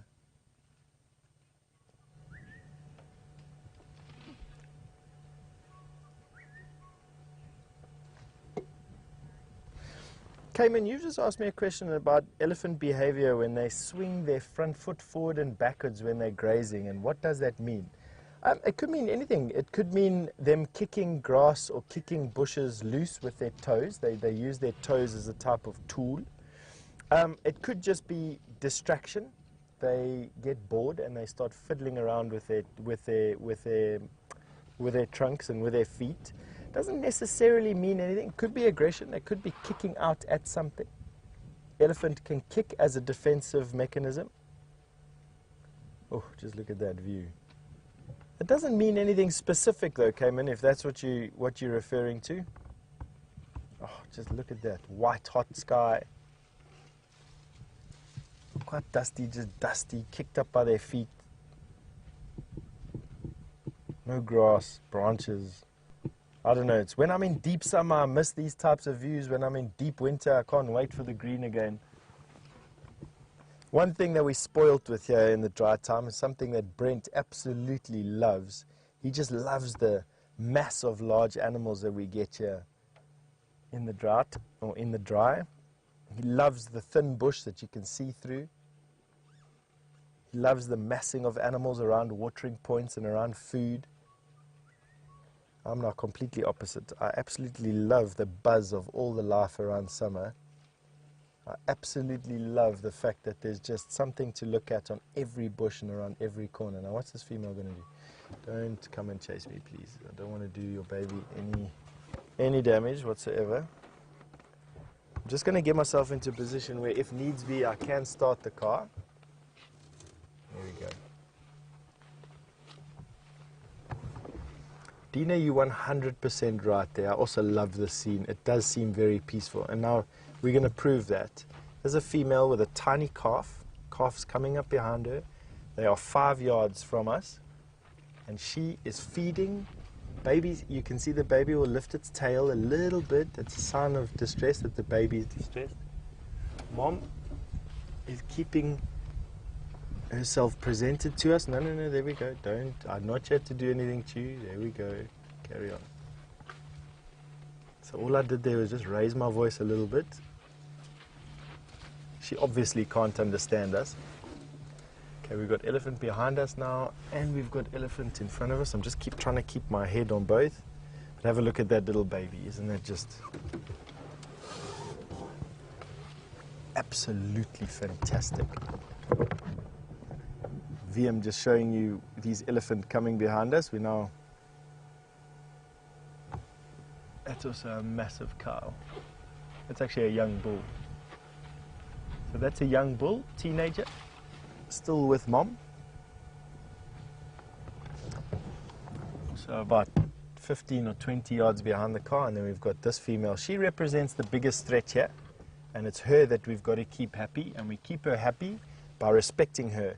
Respecting the fact that she's got a baby and that she'll be feeling nervous about the baby's security. Respectful of distances. We don't want to go and get in her space. We allow her to approach us, but not the other way around. Now you can see her family has crossed the road and she's happy. And her little one going to join with her. Just such a special sighting. One of the things here that you can't get in many of the African game parks is this proximity and this intimacy with these animals. No other cars around us, just these animals, and completely at peace and in harmony with us. One of the special things about the Kruger National Park, and always something that I yearn for when I'm visiting other national parks. This little guy now is being left behind, which is very typical of a teenager.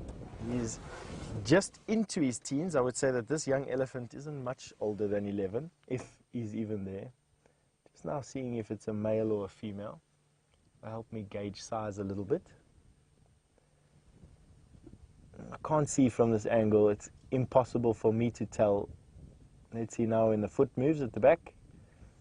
It is a... still can't see.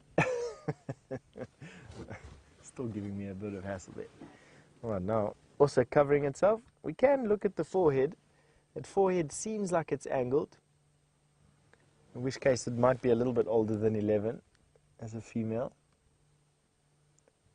But to be 100% sure, we just have to look between the back legs for his sheath, or lack thereof, and that'll confirm it. He's behaving like a youngster. Oh, he's making it difficult for me to see. What do you think, VM? I think it's a female. VM also thinks it's a female. So let's call it, it's a female. So also still a teenager, young enough for her not to have her first calf. They have their first calves anywhere from about 12 to about 18. And so I would say that she's probably no older than 12 or 13 years old, more than likely closer to about 11. And that trunk coming towards us there.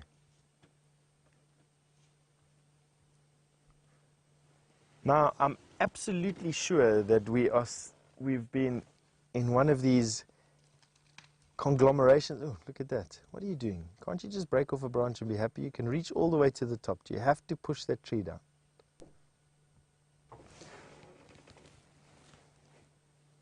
You're being lazy, and now you've just broken a knobthorn.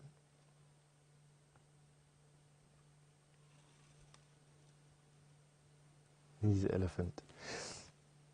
So I'm actually convinced that this afternoon we've been privy to one of these rare collections of elephants. I mean, in total we've probably seen about 60 elephant today, and they're all in the same area, although they've splintered now into these groups that are probably about, I'd say now probably about 2 miles from end to end, but literally around every corner we're seeing elephants. So they're still well within communication distance of one another.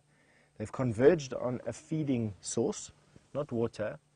They've converged on a, Sally's having a mud bath, a sand bath. Quickly going to go over to Mom here. She's busy having a sand bath. There we go. Using the sand to swat at flies and other stinging insects. And look at baby, precocial behavior. Yeah, reaching up to Mom, what are you doing? Oh, that's cute, man. You can't help but to be moved by baby elephant. I just think they're one of the most special youngsters out here in the bush.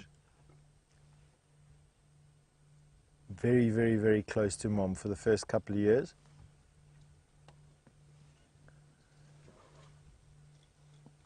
Here we've got this elephant now approaching us. Let's see what she does now on the other side. She's finished playing with her tree, killed the tree, moved on after eating one mouthful.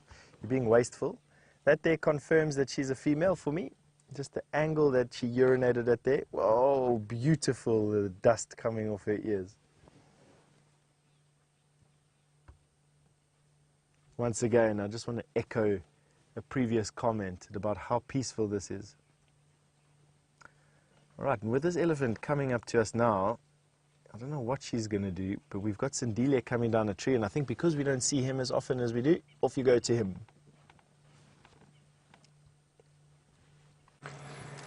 So the patience game has paid off. He just pounced up the tree, but he's looking a bit uncomfortable at the moment. I thought he might come down, but he might just be repositioning to get into a better spot to feed. And as I said, it's not the best tree, but I think it was the closest and most convenient tree. Lacks shade. And I think a lioness would be able to climb that tree to get to that carcass if they happen to come across it. We don't know. Maybe there were hyena around when he first caught it, or he was dragging it, so he had to make a quick decision, put it in the tree, keep it away from the hyenas.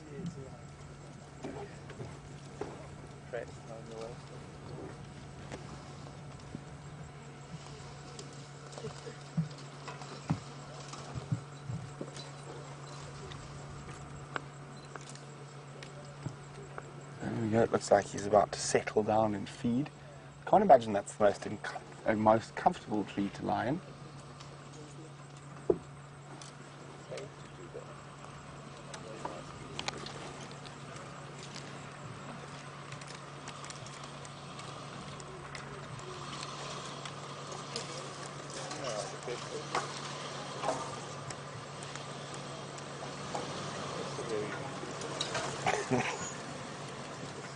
Now, Jason's favorite Sindle story is when he failed dismally to catch a gerbil for over an hour.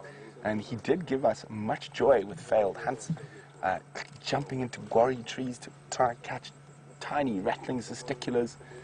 And he was a very entertaining young male leopard. Not to say he isn't still entertaining, but he is a bit older, so not quite as playful as he was when we first really got to know him.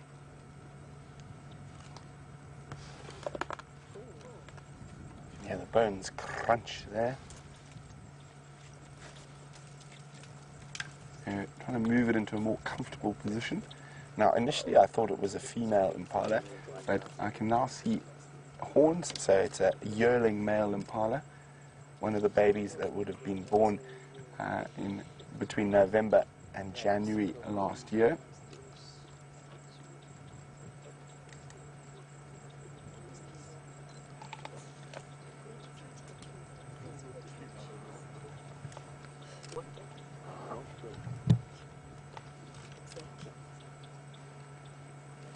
Okay, what are they going to do, since he's now seemed to be settled in that feeding area?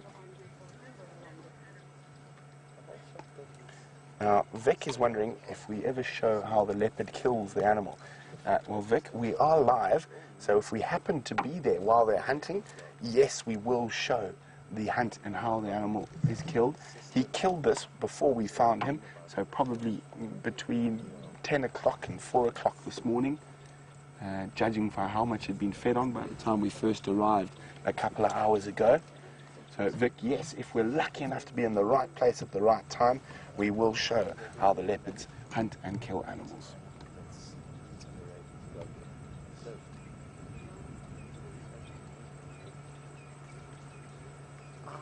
Okay, he looks quite settled there, so I'm going to try and move around to the other side, see if we can get a different view.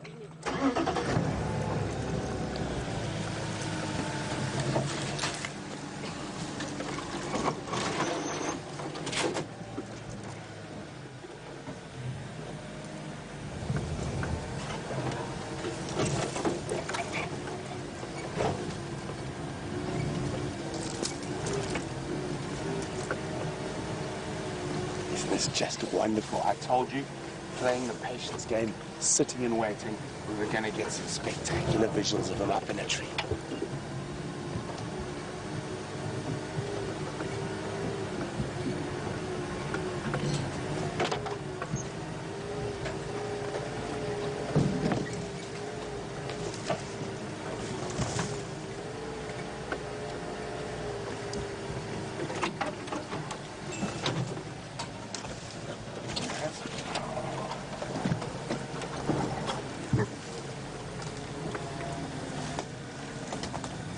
So the sun is setting directly behind them, so it could be a bit harsh. I'm just going to try a few spots to see where we get the best view from.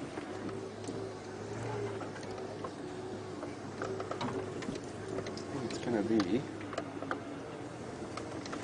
around here somewhere. What do you think, Dave? I think that's the spot.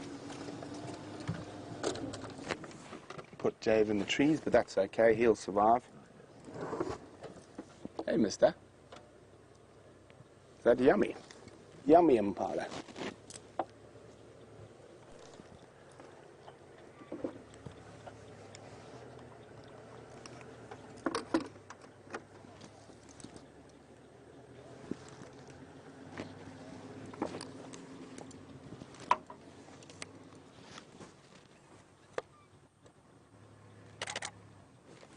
So that clickety-click is just me getting a snapshot of his beautiful face.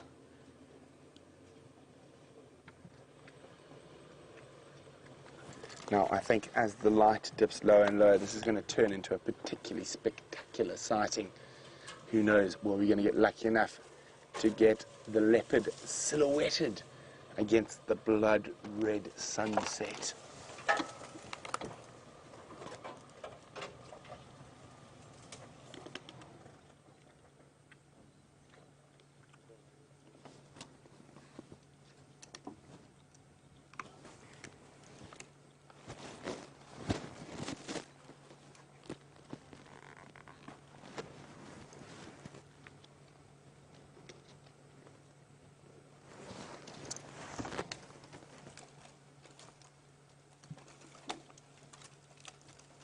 He's trying to move it into a more comfortable position again.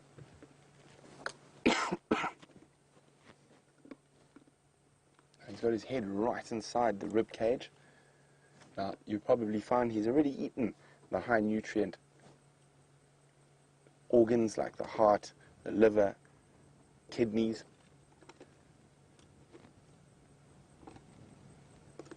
He's now having himself some ribs.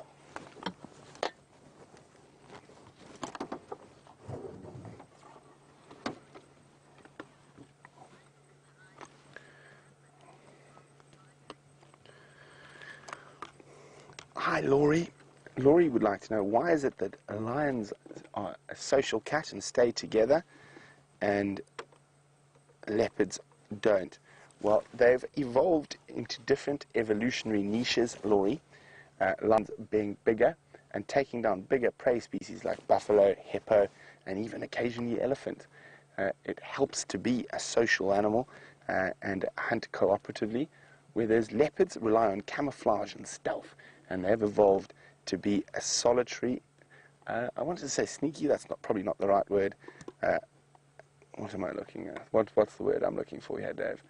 A solitary and stealthy predator. So if there were more of them, the camouflage wouldn't be as relevant, and they are ambush predators, and they generally they have to get to within about 5 meters before they go into full charge mode to grab something. So if there were a lot of you, it wouldn't work. So it's just different evolutionary designs of the big cats.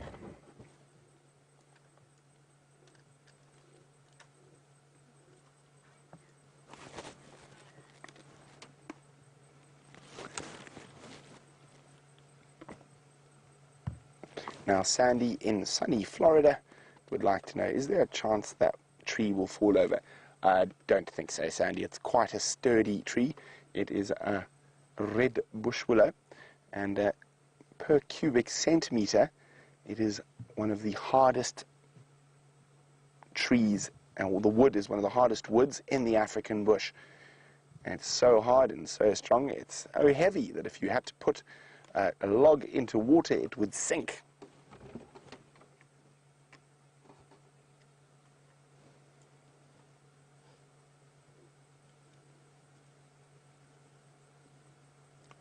Now, you can just make out, where's my hand, Dave?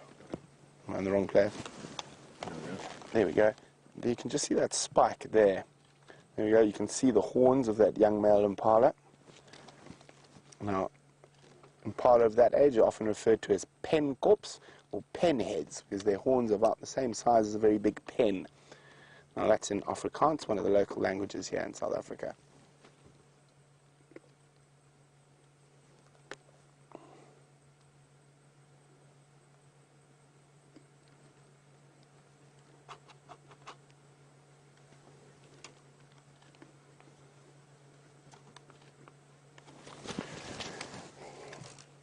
Now, Clarissa in Arlington is saying that she heard that the leopards don't eat the stomach of their prey. That is not completely true, Clarissa.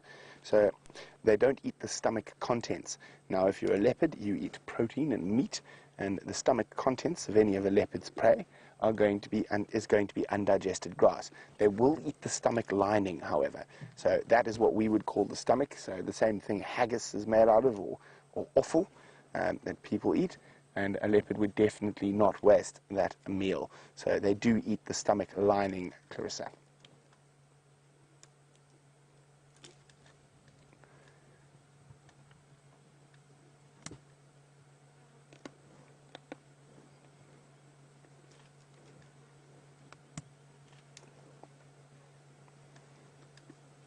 So while we sit here with young Sindle, see what he gets up to next. Maybe he'll come down the tree right next to us. And while we wait, let's go see what Steph's doing. I'm not even sure where he is at the moment.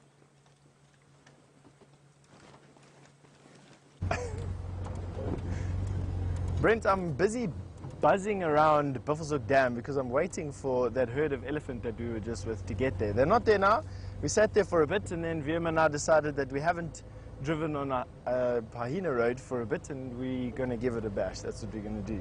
I hear that Sindle is busy trying to inhale that impala as quickly as he can. That's amazing. It's nice that we get to see it again. I don't know if Brent's been telling you, but the scientist that put the collar on him and that manages the whole program is baffled by the fact that this young male is not dispersing. He's actually staying in his natal range, and not only is he staying in his natal range, he's doing so in the Sabi Sands, which has such massive leopard concentrations comparative to other places. It's a new thing to science, actually, the data that he's collecting, and it's just, I don't know, I think it's quite interesting to see all this sort of stuff, you know. I like the fact that we're adding to science with what we do and on our observations. It's nice. It generates a nice feeling. All right, so Hyena Road is coming up if VM and I don't crash into a tree first, because we're looking into this white-hot ball of fire that is our star, and that at the moment is just sort of unrelenting. I just want to sort of hold it back and hold it away from me at the moment. Anyway, I suppose I can always choose to drive in the opposite direction.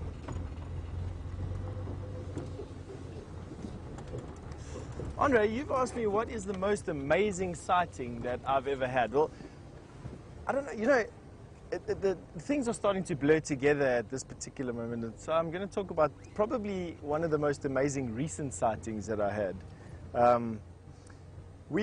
Myself and Scott and Brent were acting as trackers and as walk support during the Mother's Day shows at the beginning of the year in May. And what happened was we came around a corner and we saw a bunch of female nyala standing in a circle corralled around a tree, busy staring intently into this tree. And immediately we knew that something was there that was getting these nyalas' attention. We stopped the car and got out and walked literally amongst these impala. They didn't even budge. The one nyala still looked over her shoulder as if to say, like, hey man, what are you doing, type thing, you know, like, you're in my space here, but I'm going to carry on watching what's down here. And after a little bit of inspection, we couldn't really see anything. When we went closer, Scott's foot was about this far away when I spotted a python, a massive python, lying curled up in this litter, in this leaf litter. Obviously it was trying to get away from these nyala, or it was trying to catch one of the baby nyala. And a python that size was fully capable of catching and killing and eating one of these nyala. But when we finally got to see this snake, we moved a few of the bushes away. We don't pick up snakes here. We actually don't. We have a policy at Wild Earth that we don't touch anything here. And when we moved away the sticks around her so we could properly see this snake, she must have been about that fat at her fattest point, like that. We're talking about probably close on, I don't know, 15 feet of snake, maybe even as much as 16 feet of snake. Just an absolutely beautiful specimen of African rock python here. And she was really relaxed. I call it a she because only the females really get that size. She was so relaxed, she allowed us to sit right next to her, and we shared a moment just sitting with this giant here, this monarch, I don't know what else to call her. She's just this monument to just conservation. And we ended up just sitting there and sharing most of the afternoon with her. And that is probably one of the most recent memorable experiences that I have. Actually, I hope that answered your question there, Andre. It's nice to reminisce about these things sometimes, you know. Right, we're coming to a particularly bumpy part of Hyena Road. This is what makes this road so terrible to drive on when it is summer. It's just these hollows fill up with mud, and then the buffalo go and lie in them and turn them into these big jacuzzis. And you can see over here, friend Brent would see that as a mere ripple in his search for cats. Me, I almost like to go down and go up, take it quite slowly. I mentioned, as you joined us today, I mentioned that I'd taken over Brent's car. He's been in Rusty for the last couple of days, and it's always a bad thing to keep Brent in a car for any lengthy period of times, because his artwork that he creates with these Land Rovers is quite unique. He disassembles them, bits and pieces fall off, and he reassembles them with bits and pieces of branch and twig and so on and so forth. And his artwork was, now are we going to push this? Let's see if we can push this out the way with the car first. What I don't want to do is break our very expensive 360-degree camera there.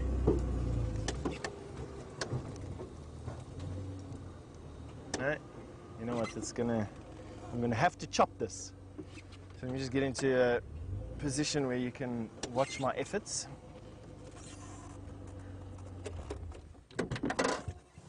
Right, all the paraphernalia, let me get the panga. Make sure that there isn't any elephant going to step on my head while I do this. Tuck in all my cords. All right, the trick with these pangas is to try and get it at an angle that you can, and you'll feel when it starts to bite before you start to take these bites out here. And then to try and take as fewer chops as possible. Right, to do it. Now, my dear friend, I talk about him quite often, but my dear friend Richard Nkuhuma was an absolute master with a panga. He knew the correct angle on any piece of wood so that he could literally chop it through in a couple of chops. It's a pity. This is it's a lead wood. All right, and now for the last one. See if we can get this one done. Chop off all of these.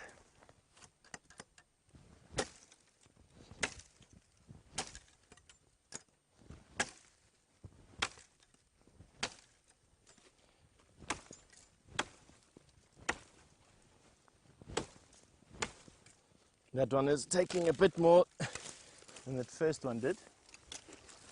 All right. Put this down here. And the reason why I'm chopping this out of the way is that we don't really want to drive around it and create another. To be honest, we've got enough roads here.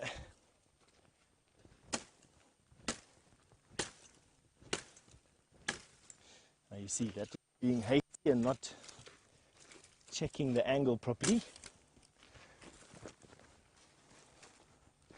One last one.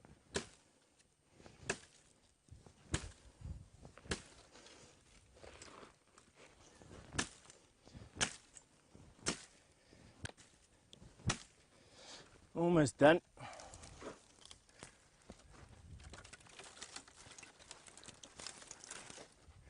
All right, and that is tree clearing 101. Light sheen of sweat.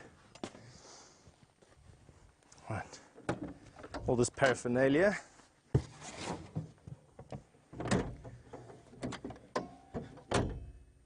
Plug myself back in, and there we go, road clear. Without me hacking my foot off with the panga, which is a good thing. All right, and on that note, I'm going to send you over to James, who's on those massive open plains of the Mara.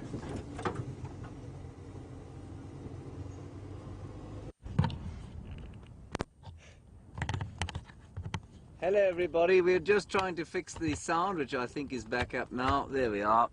Hi. We haven't found anything spectacular at this stage of the game. What we have found is a vista, the likes of which will probably bring tears to your eyes, and if it doesn't, you can be fairly sure that your heart is not as large as it should be. Look at that. A great grey cloud rolling in from the southwest. Endless space. The escarpment of the great Rift Valley there, just below the sun, that you can see there. Just the oddly placed tree under which we've been looking, each one. Graham has been forcing me to peer until my eyes are sore, looking for lions. We're trying to find lions because we're going to see if we can maybe follow them tonight. It is a little difficult, but I am failing to find any disadvantage in not finding lions, because this is the kind of thing we've been looking at all day long. And as the sun begins to set, you can just see how the colors have become an astonishing sort of, well, I don't really know. I guess everything's turned to honey, basically. The grass is honey-colored. This is that red oat grass, much of it what we call Themida triandra, or red grass in South Africa. Each of those trees, there's some boskia trees or shepherd's bushes, there are a couple of acacias, and a huge grey cloud coming in from the southwest, which may or may not bring rain, we're not sure. But what we did find on the first day was when you were driving around here, what happened was that every time that you found a bubble where there weren't wildebeest, there was normally something else there. We found lions in one of those bubbles, and that's what we're trying to do here. Now, Tim, on the subject of these sparsely arranged trees, you say, why are they so sparsely arranged? Tim, I don't know exactly, but my guess is that this is it's a what they used to term a climax grassland, which means that it's been rendered this way by fire. It's got a very particular soil type that's very good for the development of this grass. But I think mostly what you'll find is that these numbers of wildebeest, these huge numbers of animals that come through this area, have kept the seedlings down.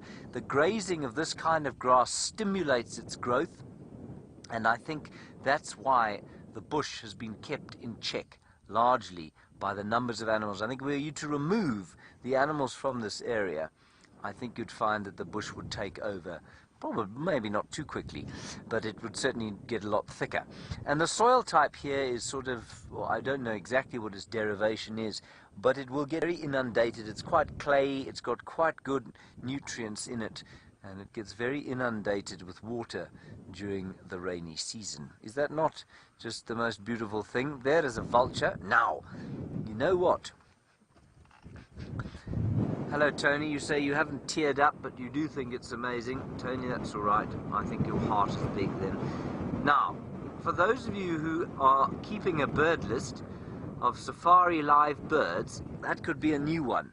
I think that could well be, I can't see exactly from here, but it does look like a Rupel's vulture. We have seen many Rupel's vulture while we've been here. Looks very much like a white-backed vulture, and that's what I think that one is. Now I just want to see. Yeah, I'm pretty sure that that's what that one is. Now, what else? Oh, we did. Also, the other thing that we had to show you here was a jackal, and it was a side-striped jackal, and it seems to have disappeared. Apparently, it has a den in this region. Now, I don't know if you've ever seen a jackal pup, but it is an extremely cute thing to see. What have you got there, Graham? Where's that carcass of it? Ah, there's a carcass.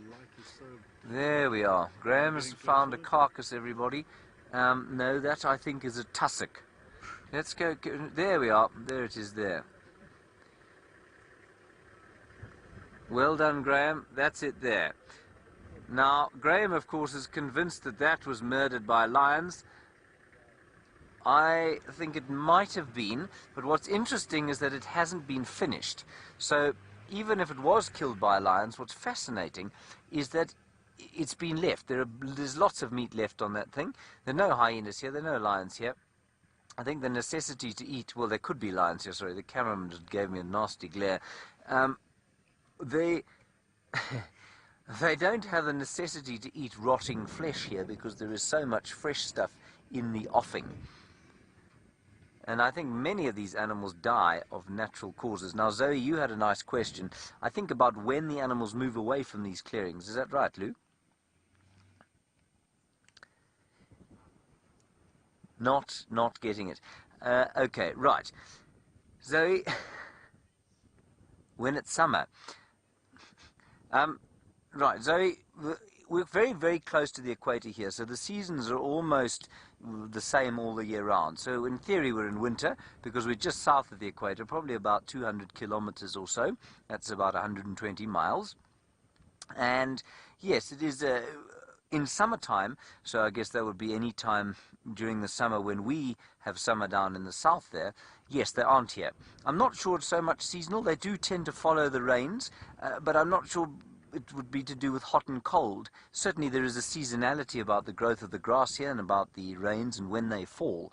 And that's what they move around for. But I mean, we're in theory in winter here. I think you'll find that the mean temperature here is very much less widely, there's a much less wide deviation from cold to hot than there would be down where we are in the Kruger, where it goes from, say, 4 degrees or 40 degrees Fahrenheit all the way up in summer to 45 degrees Celsius, which is about 109 or so degrees Fahrenheit.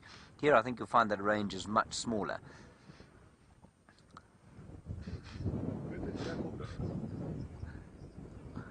Hello Aaron, you say the Ruppel's vulture takes your list to 104. That's great news. Graham wants to know where the jackal's gone. Graham, I can't find it, to be honest. It's not very difficult for a jackal to hide in these parts. Of course, the... Brent was here, he'd find it. Graham just saying there, if Brent was here, he would find it. Yes, I'm sure he would, Graham. He is 6'4", of course, which means that he would have concussed himself several times on the roof of this Land Cruiser. You see what I have to work with, everybody? This is the kind of nonsense I have to deal with on a daily basis. Sorry, James Richard, I missed your question there. I'm going to have to ask for it again. Ah, you want to know if I've seen any new species of hornbill? I haven't, actually. I saw one fly over. I heard a trumpeter hornbill yesterday, but actually I haven't seen much in the way of hornbills at all. So, no, nothing new in the hornbill range at this stage. Right, I think we're probably going to have... Ooh, just look under the sun there, Graham. The hyena research vehicle has stopped. Now this is how you have to find animals here, of course, because you can't track, because it's totally impossible to track. It's totally impossible to track animals across the grass there, right there, that little speck there in the middle of the screen. There you are. And what happens is you can't also walk. You're not allowed to walk here. So it's very much a case of scanning the clearings and looking where the other activity is. All right, everybody, that's a brief segment from us here in Kenya. Astounding that we're able to be here. And really just views that will bring tears to your eyes and make your heart swell and be happy to be alive. Let's head back across to Sindle, who is also happy to be alive and disease-free.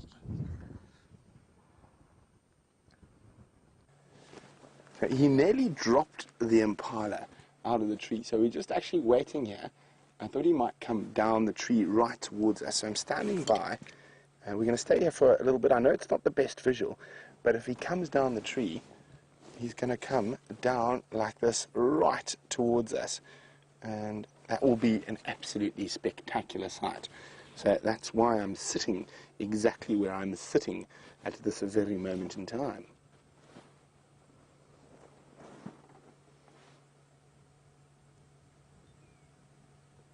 Now, often a lot of this stuff is about, I suppose, educated guessing. When he's going to come down the tree, where's the best spot to sit. But see, he stopped feeding and he started cleaning, and it's not a very comfortable tree. So that's why I'm hoping, that's why I'm sitting here where we don't have the best view, that I'm hoping he's going to come down the branch right at us, and that would be a really special sight.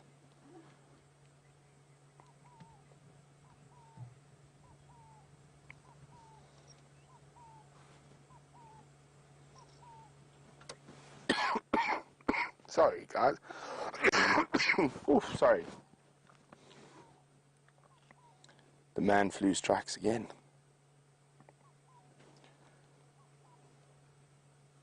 So he's still preening, cleaning. So I'm hedging my bets, and I think I'm right. I think in the next 2 or 3 minutes he's going to come down the tree directly at us. So it is worthwhile having a slightly compromised view for the next couple of minutes.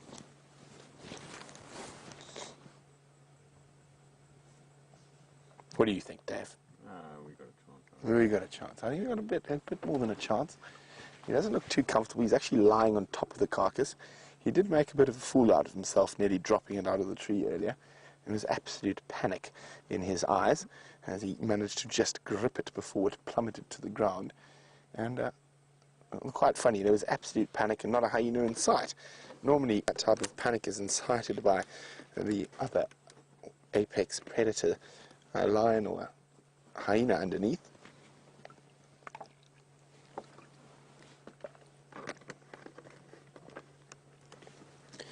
Now he is motoring through this carcass, so I think he'll probably be here tomorrow morning, but by tomorrow evening I think this will be done.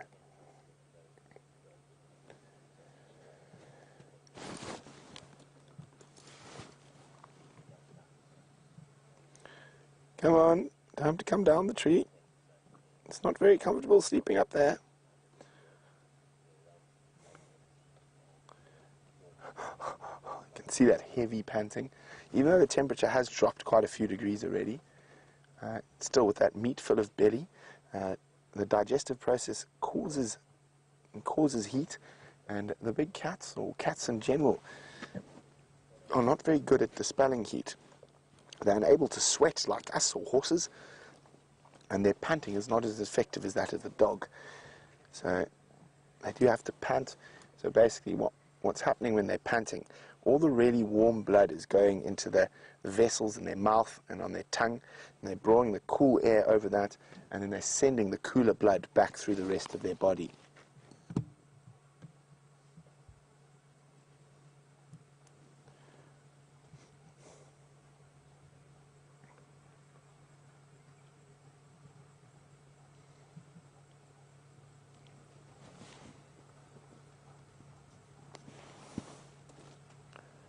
Isn't that beautiful?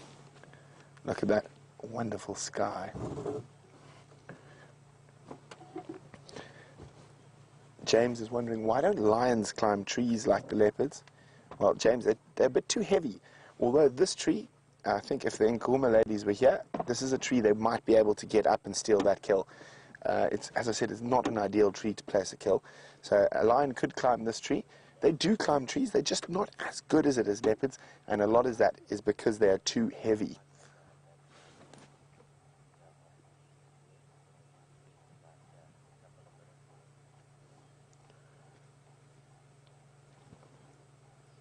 Okay, we're going to give you one more minute before we reposition. Come down the tree now. I demand it of you, you little nonsense. Of course, he doesn't have to listen to me. And for those of you who might have been new or not quite sure what's going on, we are sitting in the middle of the African bush, taking you on a live African safari. So you are seeing a male leopard sitting in the tree at the exact same time as me. And you could be sitting in Honduras or Mumbai or Beijing. And I am in South Africa in the Sabi Sands Private Game Reserve. And if you want to ask me any questions about the wonderful wildlife we get here, you can do that as well. Being live, it enables us to be interactive. So send me questions using the hashtag SafariLIVE on Twitter, or send me an email to questions@wildearth.tv.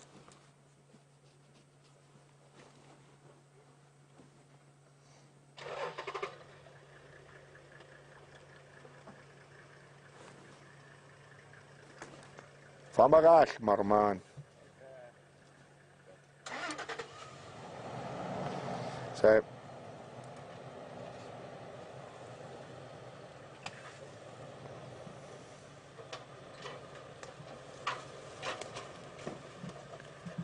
James Duncan says his favourite sighting of Sindle was the first time we saw him when he came back from quarantine, and James and I were both there and incredibly excited. And that we were. Oh, there we go. Are you going to sleep in the tree on top of you, Impala? Are you going to make me move? He is going to make me move. Okay, well, sometimes you get it wrong. I want to stay on this side in case he does come down, so I can move into a good position when he moves.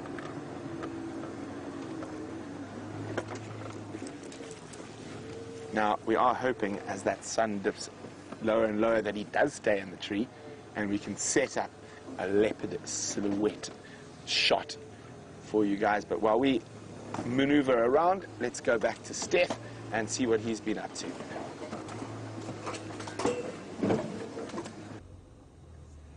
We have literally just gone around the block, and now we've come up on the other side of this herd with this tiny little baby elephant, and they are no further than they were just now, to be honest.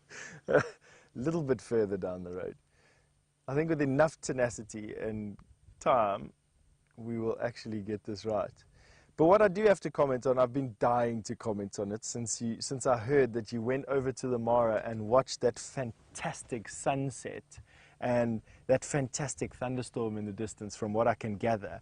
Isn't it just amazing that to me really gives you the idea and the sense of where you are. You watched a sunset 4,000 kilometers away from here because it's much further east than where we are now.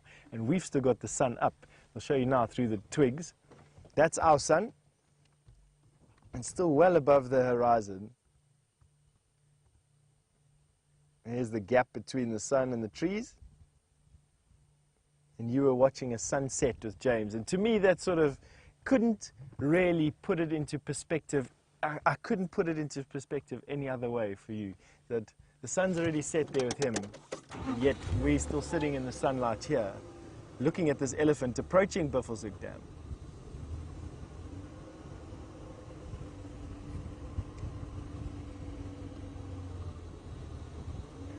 Sindle, thank you very much. You said that I have, or we have here, the best job of them all. And how did we get this job? I'll first tell you how you get it generally, because I think that's probably your question, and then I'll tell you how I got this particular job. But generally, Sindle, these wildlife or field guiding jobs, you have to train a little bit nowadays. Some companies do in-house training, others run academies where you can do training.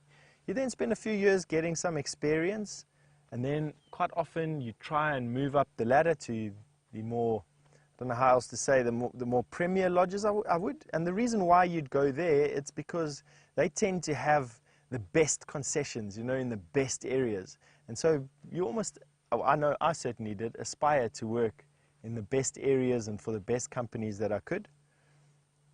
And then field guides generally and sadly, unfortunately, move out of this industry after 2 to 5 years or so. They move out of this industry and they go and do all manner of things, from in the tourism hospitality industry. It could be hotel management, it could be training, it could also be freelance guiding or freelance photography, tour operating, that type of thing is the terminal point. But there's a new terminal point, and that is this. It's wildlife presenting. It's exactly what we're doing at the moment. And this, as far as I'm concerned, is another avenue to use for field guides. And it's why I'm here. And that all puts me onto the last point that I'm going to make, is that I went through the field guiding route and went on to lodge management and etc., none of which was appealing to me until I came across Wild Earth. And this wildlife presenting, this live wildlife presenting, to me, this is just, as you mentioned, probably the best job in the world. Oh, there are 2 baby elephants of the same age. Pretty awesome. Let's go forward a little bit more so we can get a little bit more of them. Hello there, little guys. You're born around about the same time, buddies. They're about as big as a German Shepherd, just to give you an idea. Maybe a large sheep. That's how small these little guys are. Isn't that just fantastic? Look at these little guys. Come now, have a game. The sun's going down, you can do it. Let's see if I can tell you what they are. A little male, a little female. I think the little female's in front, and it looks like a little male at the back. All just copying mom. Not really needing to eat. They all still get all their sustenance from mom's milk. Oh, that is just epic. Mom just sort of coming out of the bush there, holding a tree in her face.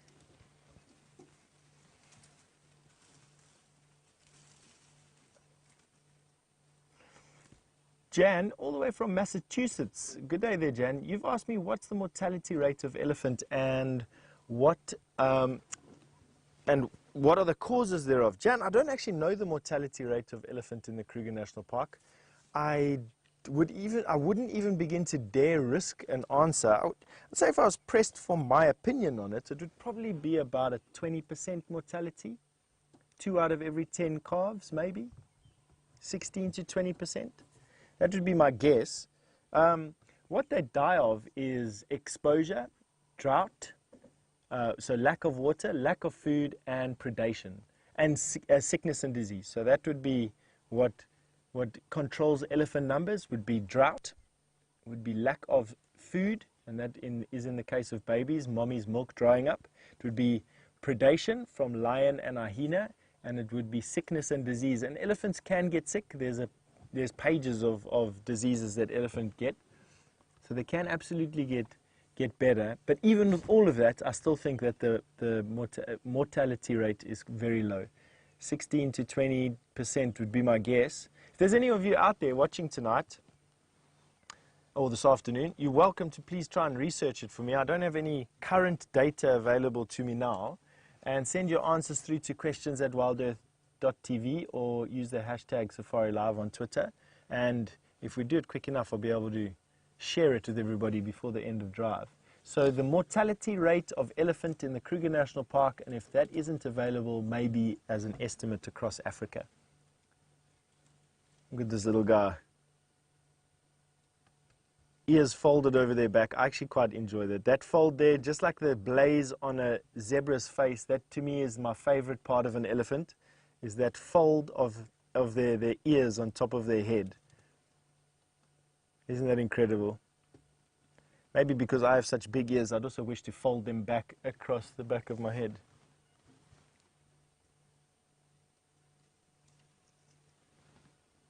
This lovely golden light just washing that elephant's face right now. We are actually in sight of Buffelshoek Dam.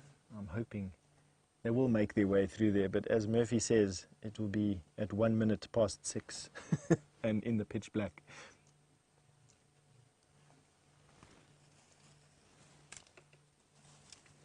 All right, and from this golden light, I think we're going to send you over to Sindle, who's silhouetted in the sunset. There we go. Isn't that what we've been waiting for? And as the sun sinks lower and lower, it's going to get more spectacular, and hopefully he turns his head to look at us. Oh, he nearly did there. And hasn't this been fabulous? We are spending as much time as we can with this incredible male leopard because we don't know where he might be. Tomorrow, he might disappear and go on his wandering, so it could be many a moon before we see him again. Although I think we might definitely see him unless he gets robbed by another leopard on the sunrise safari tomorrow. And I think by midday tomorrow he might be finished with his young male impala.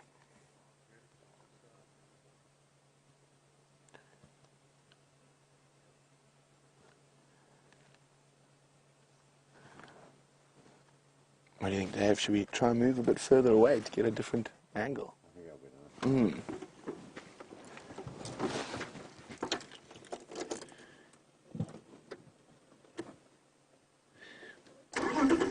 Jazz in North Carolina would like to know, do leopards sometimes forget where they put their kills in a tree, like a dog forgets where it buries its bone? Well, I've never seen a leopard forget. I've seen a leopard arrive to a kill that's been stolen by something and then look a bit confused, but I don't think they forget. So let's change up that angle, see if we can get a different sunset silhouette of young Sindle. Let's get that sun in the right spot. How's that looking for you, Dave? Perfect, that's the one. There we go. And so get ready on 3, 2, 1, screenshot away. I'm going to do the same.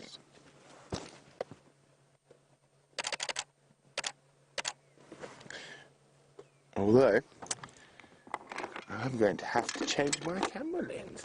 The wide lens, the big lens, not the lens for this job.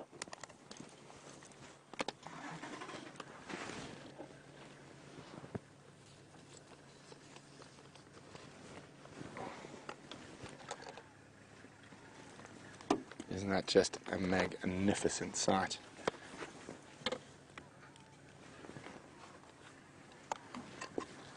Dave waiting patiently for me to change my lens. We're having a competition. Who's framing? No, I'm only teasing.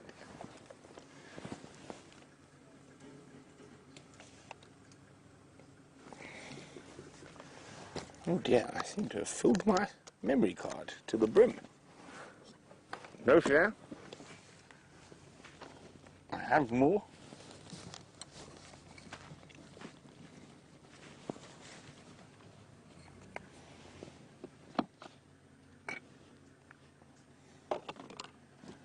Dave's winning because he's... Oh, there we go. He's turned his head.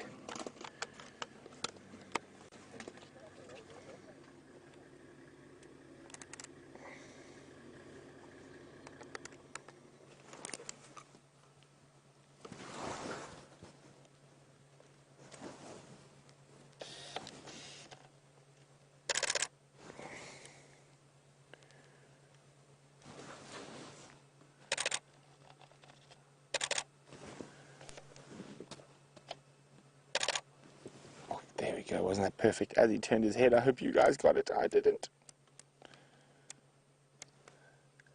I think this is going to get more and more spectacular. It could even be nicer once that sun has actually set.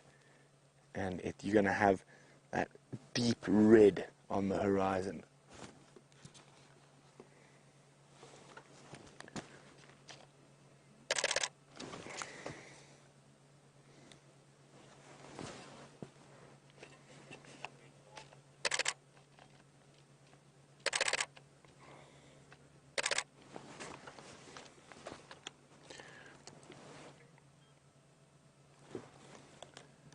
Isn't this just a nice moment to sit quietly and reflect?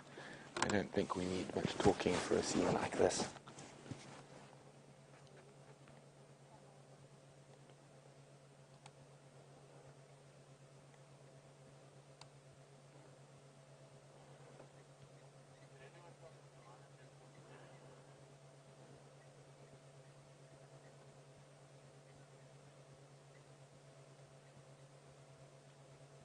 Absolutely magic.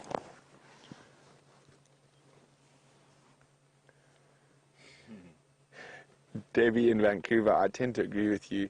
He doesn't look that comfortable. Mike, you'll be first standing by.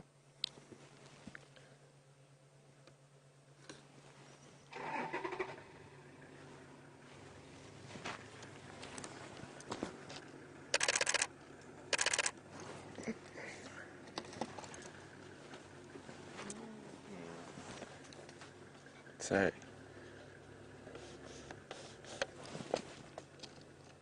isn't that just exquisite?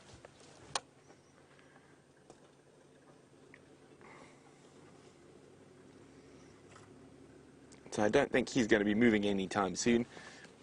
So if he does, we'll be back in a flash to try and get a standing silhouette. But until then, Steph has got some cute baby pachyderms.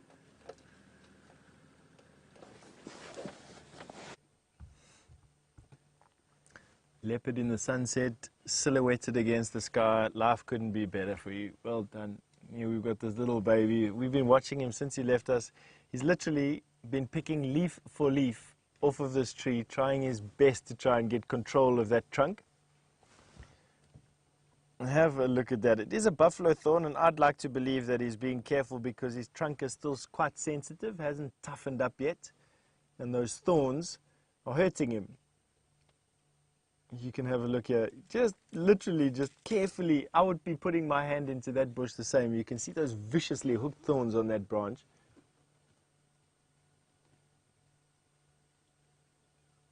straight thorn and a hook thorn of a buffalo thorn. Very, very good food for this little elephant. That buffalo thorn's leaves are just exactly what this little guy needs.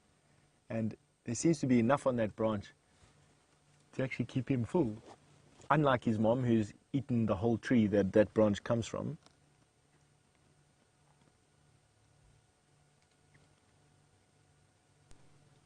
This little guy. Still no evidence of tusks, so way below a year old. Tusks erupt for the first time when they're a year, roundabout. So with no evidence of tusks whatsoever, this little guy's got decent uses of his trunk. I would say he's probably around about that 6 months old, maybe a little bit less than that.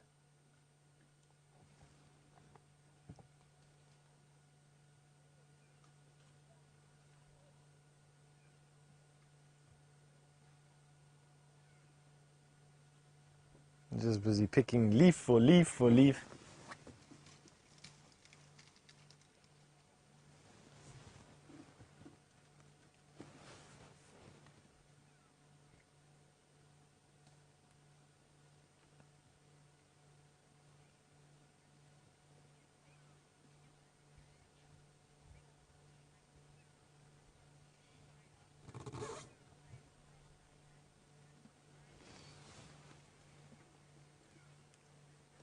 Sindle, you commented a little bit earlier about this being the best job, and you're a new viewer. I didn't know about that. And so I'd like to be the first one to welcome you to the Wild Earth family and to Safari Live and to the community that is us and all of you out there. And you said you're a retired firefighter and that you thought your job was the best until this one. Well, you do have a fantastic, or you did have a fantastic job, Sindle. Firefighting is an honorable job, and after retiring from it, that is incredible. So no, welcome, and I'm glad that we can show you these elephants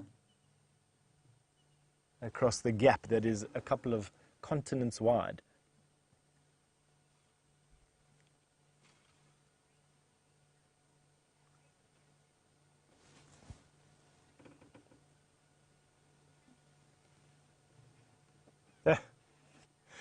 Gracie, young Gracie, you said that that baby elephant is so cute and that it reminds you of your orphan called Snuggles, which is a present that you got for your birthday recently.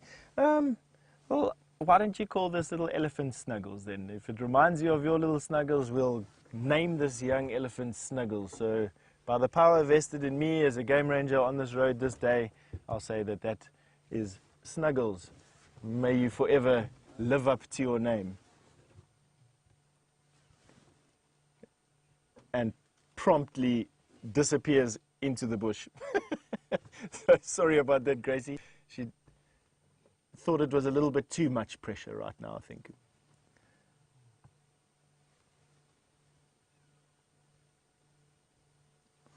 The big female there, she's just come out of the bush. That's about as big as females get out here. We passed, you know, we passed actually another herd while you were with James and your sunset in the Mara. We passed another herd, which takes the total of elephant that we've actually seen today, probably close to about 60 or 70 elephant.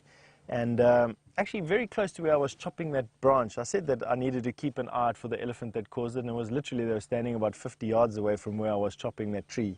So I didn't look careful enough. But 60 or 70 elephant around this area. We literally have had an elephant day today, well, an afternoon. We came out to spend some time with elephant, and it's turned into 3 hours with a super herd for this particular part of Africa. They don't get much bigger than what we've seen them today.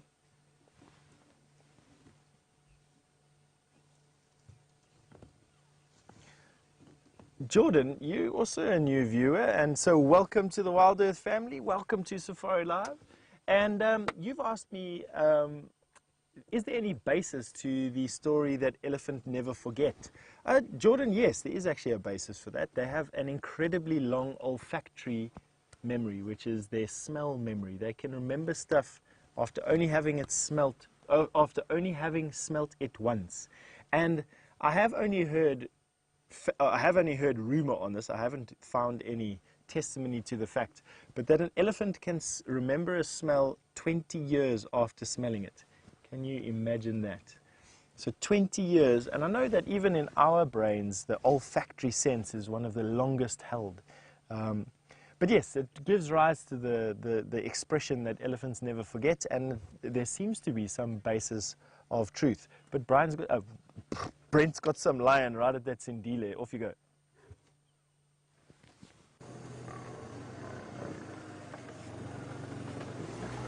Okay, guys, we've got lions fighting, so I have to rush out of Sindile.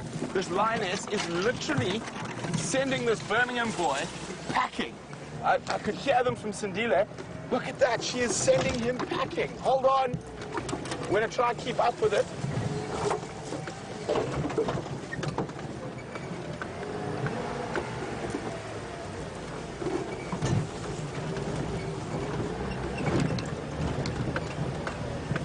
From keep coming. She's chasing the male across power lines at the moment.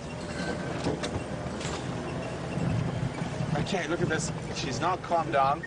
Now that literally sounded like they jumped on a buffalo. They could have. You can hear her growling. I can't see who it is yet. It's one of the mothers. Something must have gone really wrong.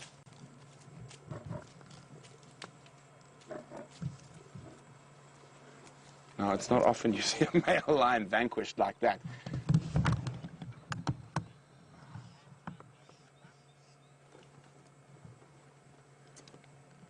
Copy, Mike. I've got a lioness and a male here. Confirm what's happening on your side.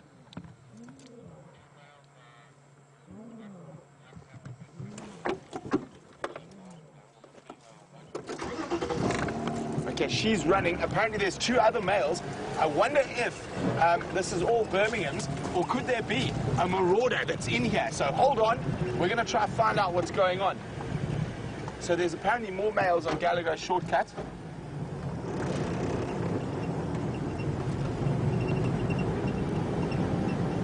Copy, Mike, I'm en route. Okay, isn't this fascinating? I'm not exactly sure what's going on. And as I keep saying, you never know what's going to happen. And now we've got lions running here, we've got lions roaring over there, there's males fighting there, there was this lioness chasing the male. So we're going to try and get to where the males are, where the core thing is, where that other lioness ran straight into. But I'm not going to go through the bush, it'll take me too long, so I'm zooming around on the roads. Never a dull moment here on Safari Live.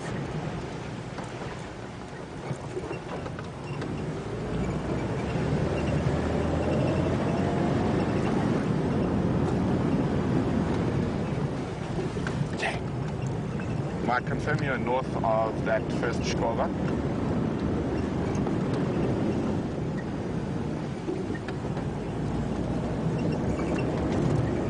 So that lioness is running parallel to us. She was jogging quite quickly.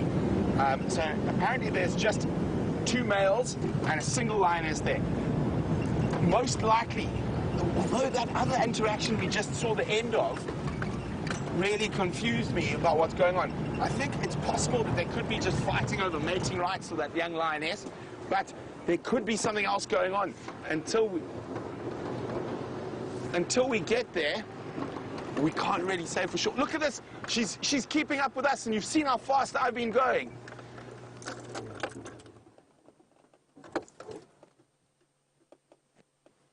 We can hear lions roaring to the north of us.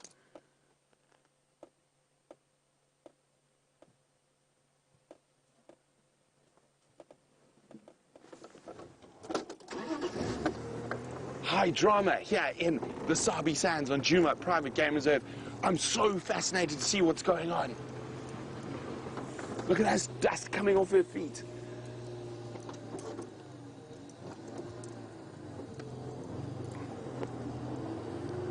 Mark, I'm with that single lioness who is running. She's going further east into the block. I'm just going to see where she's going for now. Just keep me updated on what's happening in your position. Okay, so I know...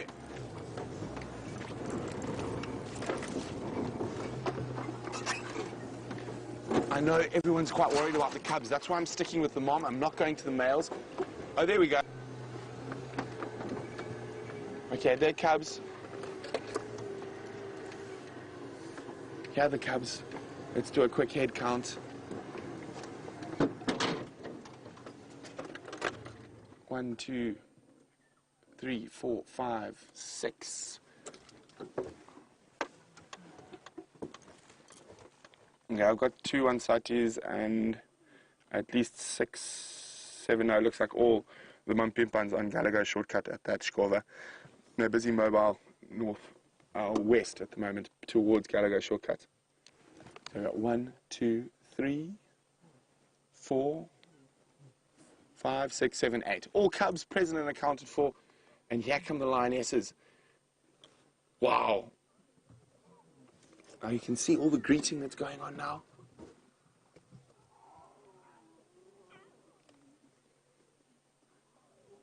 You can see how alert some of the females are. These are all 3 of the mothers.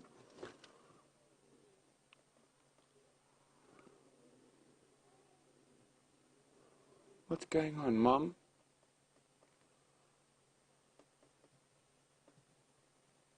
Okay, all's calm here. All the cubs are okay. So, Steph has got an absolutely incredible sight at Buffelshoek. This afternoon's just the gift that keeps on giving.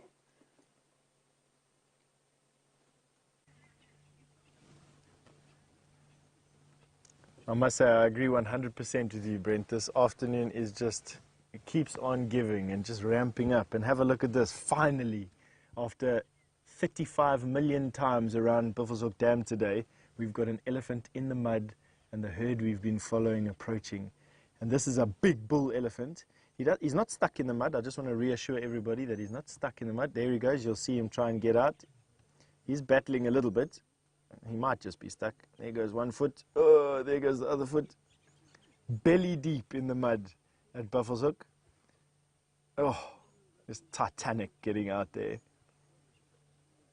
Look at that. Absolutely fabulous. And let's see what this youngster does. Probably just going to greet him. You can see the size difference between a big Kruger bull elephant and an immature bull elephant. Also, just going to wade straight into the mud. The fascination that these elephants have with this mud, I don't know. I have no answers for it. Let's see. Up plastering behind the head. It's been a hot day. Viam and I were just actually saying the sun has blasted us today. So I can only imagine what it has been like for these Ellies. There we go. Oh, flop down. Finally. Look at that. Tusking the mud, head-butting the mud. Having a good old time. Just a real treat seeing elephant in the drought in these mud puddles. See what's going to happen then. Trying to dig out some mud. You can see that the mud's not very sloshy. It's not a mud, it's more glutinous gel, near solid. Definitely not what this elephant's used to. Nevertheless, making the most of caking it on. I would say that the consistency of that mud is, when you're making a cake, it's just when the mixture's just not wet enough. That is how it is now. Rubbing that. All right, what we're going to do while we're waiting for the rest of the herd to come down here is link you over to Brent, who's got a last few visuals of those cubs. Okay, so the lionesses are taking the cubs back into these incredible thickets, and we're probably not going to get another visual of them, but they're moving away from where the males are. Copy, Mike, keep coming. Here we go. So all 8 present and accounted for. I can't imagine what that male must have done to get such a hiding.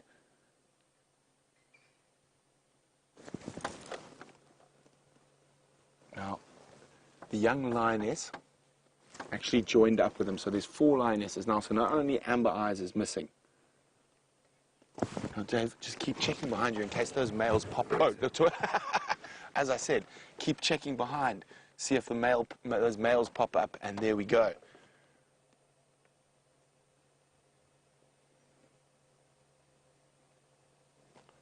Now, there are apparently 3 males here.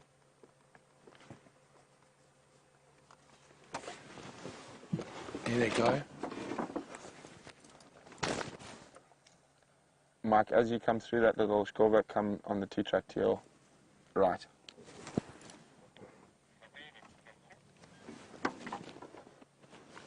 Okay. Now, that's 1 male. But we're going to go try to figure out what's going on here. While we do that, let's go back to Steph and those ellies in the mud.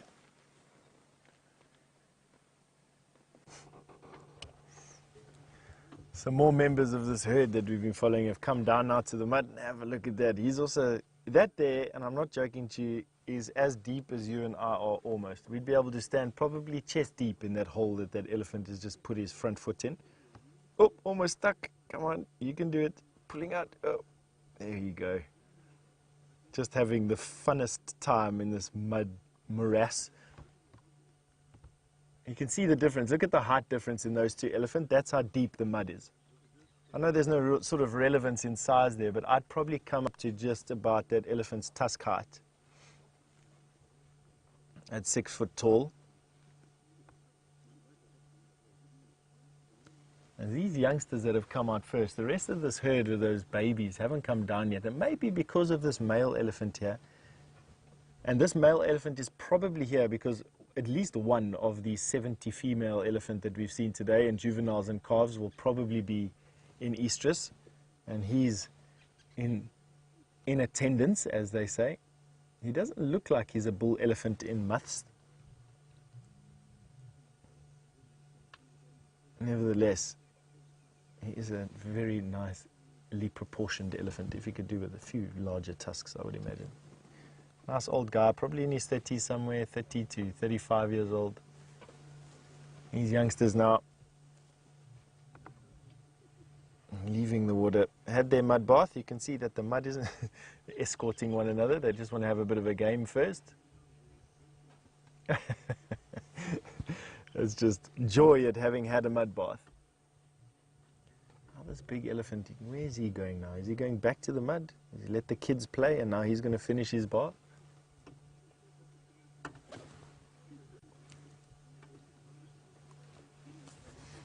Now, Sindle, you've asked me if this elephant gets stuck, would we do anything to save it? Ooh, that's a tough one, Sindle. Probably because this is a man-made dam. Let me say that. So yes, we would try our best to try and save this elephant. However, the equipment needed to get this elephant out of the water or out of the mud would be, I don't know if we have that type of equipment here, and way too dangerous to approach that animal stuck in the mud with a trunk and tusks like that thrashing around. The only real way you'd be able to get it out is by getting a hold of it from the back, perhaps, but that's the part that's going to be stuck first. I'm just trying to think my way through this problem. And yes, I would try, but the reality is I think this big guy, many, many times the size of the vehicles we're driving around on, is probably just too big. And for that reason, I think we'd have to leave it, actually. It would be too dangerous to approach too close. This isn't like a whale that his own weight keeps it immobile. These guys definitely will thrash around. If it was a calf, maybe we'd try a female elephant, maybe a youngster that we could subdue somehow. Perhaps if there was a vet prepared to come out and dart this elephant to immobilize it or calm it down, we could then get ropes or something around his body and use a tractor to pull him out. Although this guy, heavy, you're looking at these Kruger National Park bulls, he's probably in the region of about 8,000 pounds. You'd have to have a considerable, look at that. Isn't that just such a beautiful shot of an elephant? VM, once again, just showing us that he's more than he seems. Listening to us. Let's see what he decides to do. Shake of his head. Ah, yes. Those big, massive ears. 20% of his body's skin on his ears.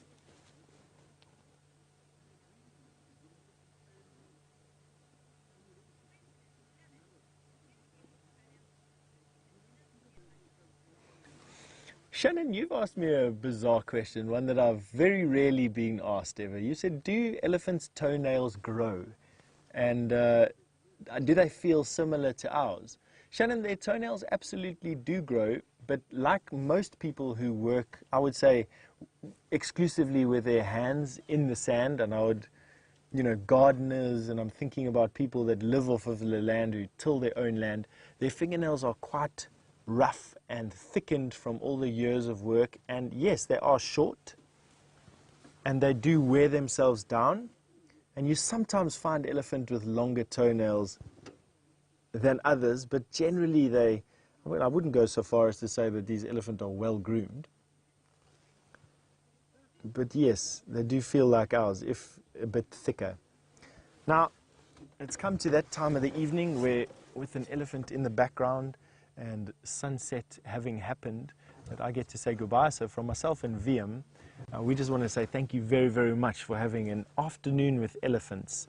And I have to thank you all, of course, for all your support and watching what we do and all your questions and everything about the support and the viewership that you give us. Thank you very, very much. So from myself and VM, we're going to bid you good night wherever you are in the world. See you again tomorrow morning at 6 o'clock Central Africa time. And we're going to send you over to Brent with Sindle, all those lines. I don't quite know which he's at the moment, the lucky guy.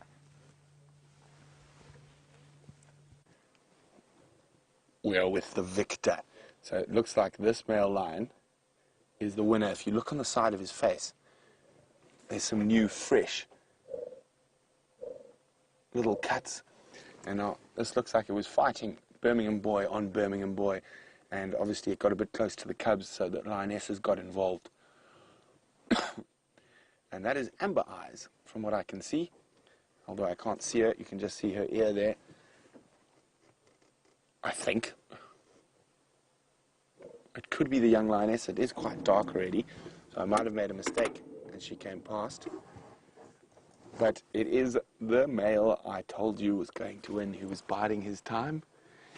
While the male with the limp, with the dark male, who we saw running from the lionesses earlier, was guarding her, guarding her, guarding her. As soon as I think she came into full estrus, he had a nice big belly. He hadn't been wasting energy chasing her around. He stepped in and took his mantle at the top. Wow, what an evening it's been.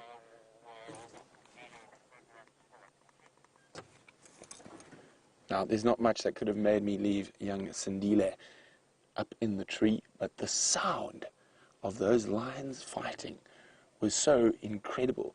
So we heard it at the same time as Sindile. His ears popped up, his head popped up. We stopped, we listened, we heard it, and then we took off. And I really wish we could have been there when the actual fight was taking place. It is an incredible experience to see male lions fighting, or even a lioness giving a male a good swat. And that noise just echoed through the bush.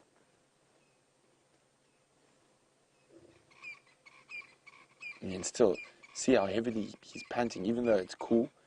And he's obviously just exerted himself. But what an exciting sunset safari. You never know what's around the next corner. And that's what makes doing this every day so special. Whether it be a bagworm descending onto your dashboard like we had this morning, or a leopard silhouetted in a tree, or an epic lion fight. And Steph had some amazing elephants in the mud, and James in the Mara with zebras crossing and trying to find some cats. But hopefully he'll have a bit more success tomorrow. And there we go, the victor. So from Dangerous Dave, who's a little bit less dangerous than that male lion, and myself, it's been absolutely wonderful having you on this sunset safari, and we can't wait to do it all again early tomorrow morning.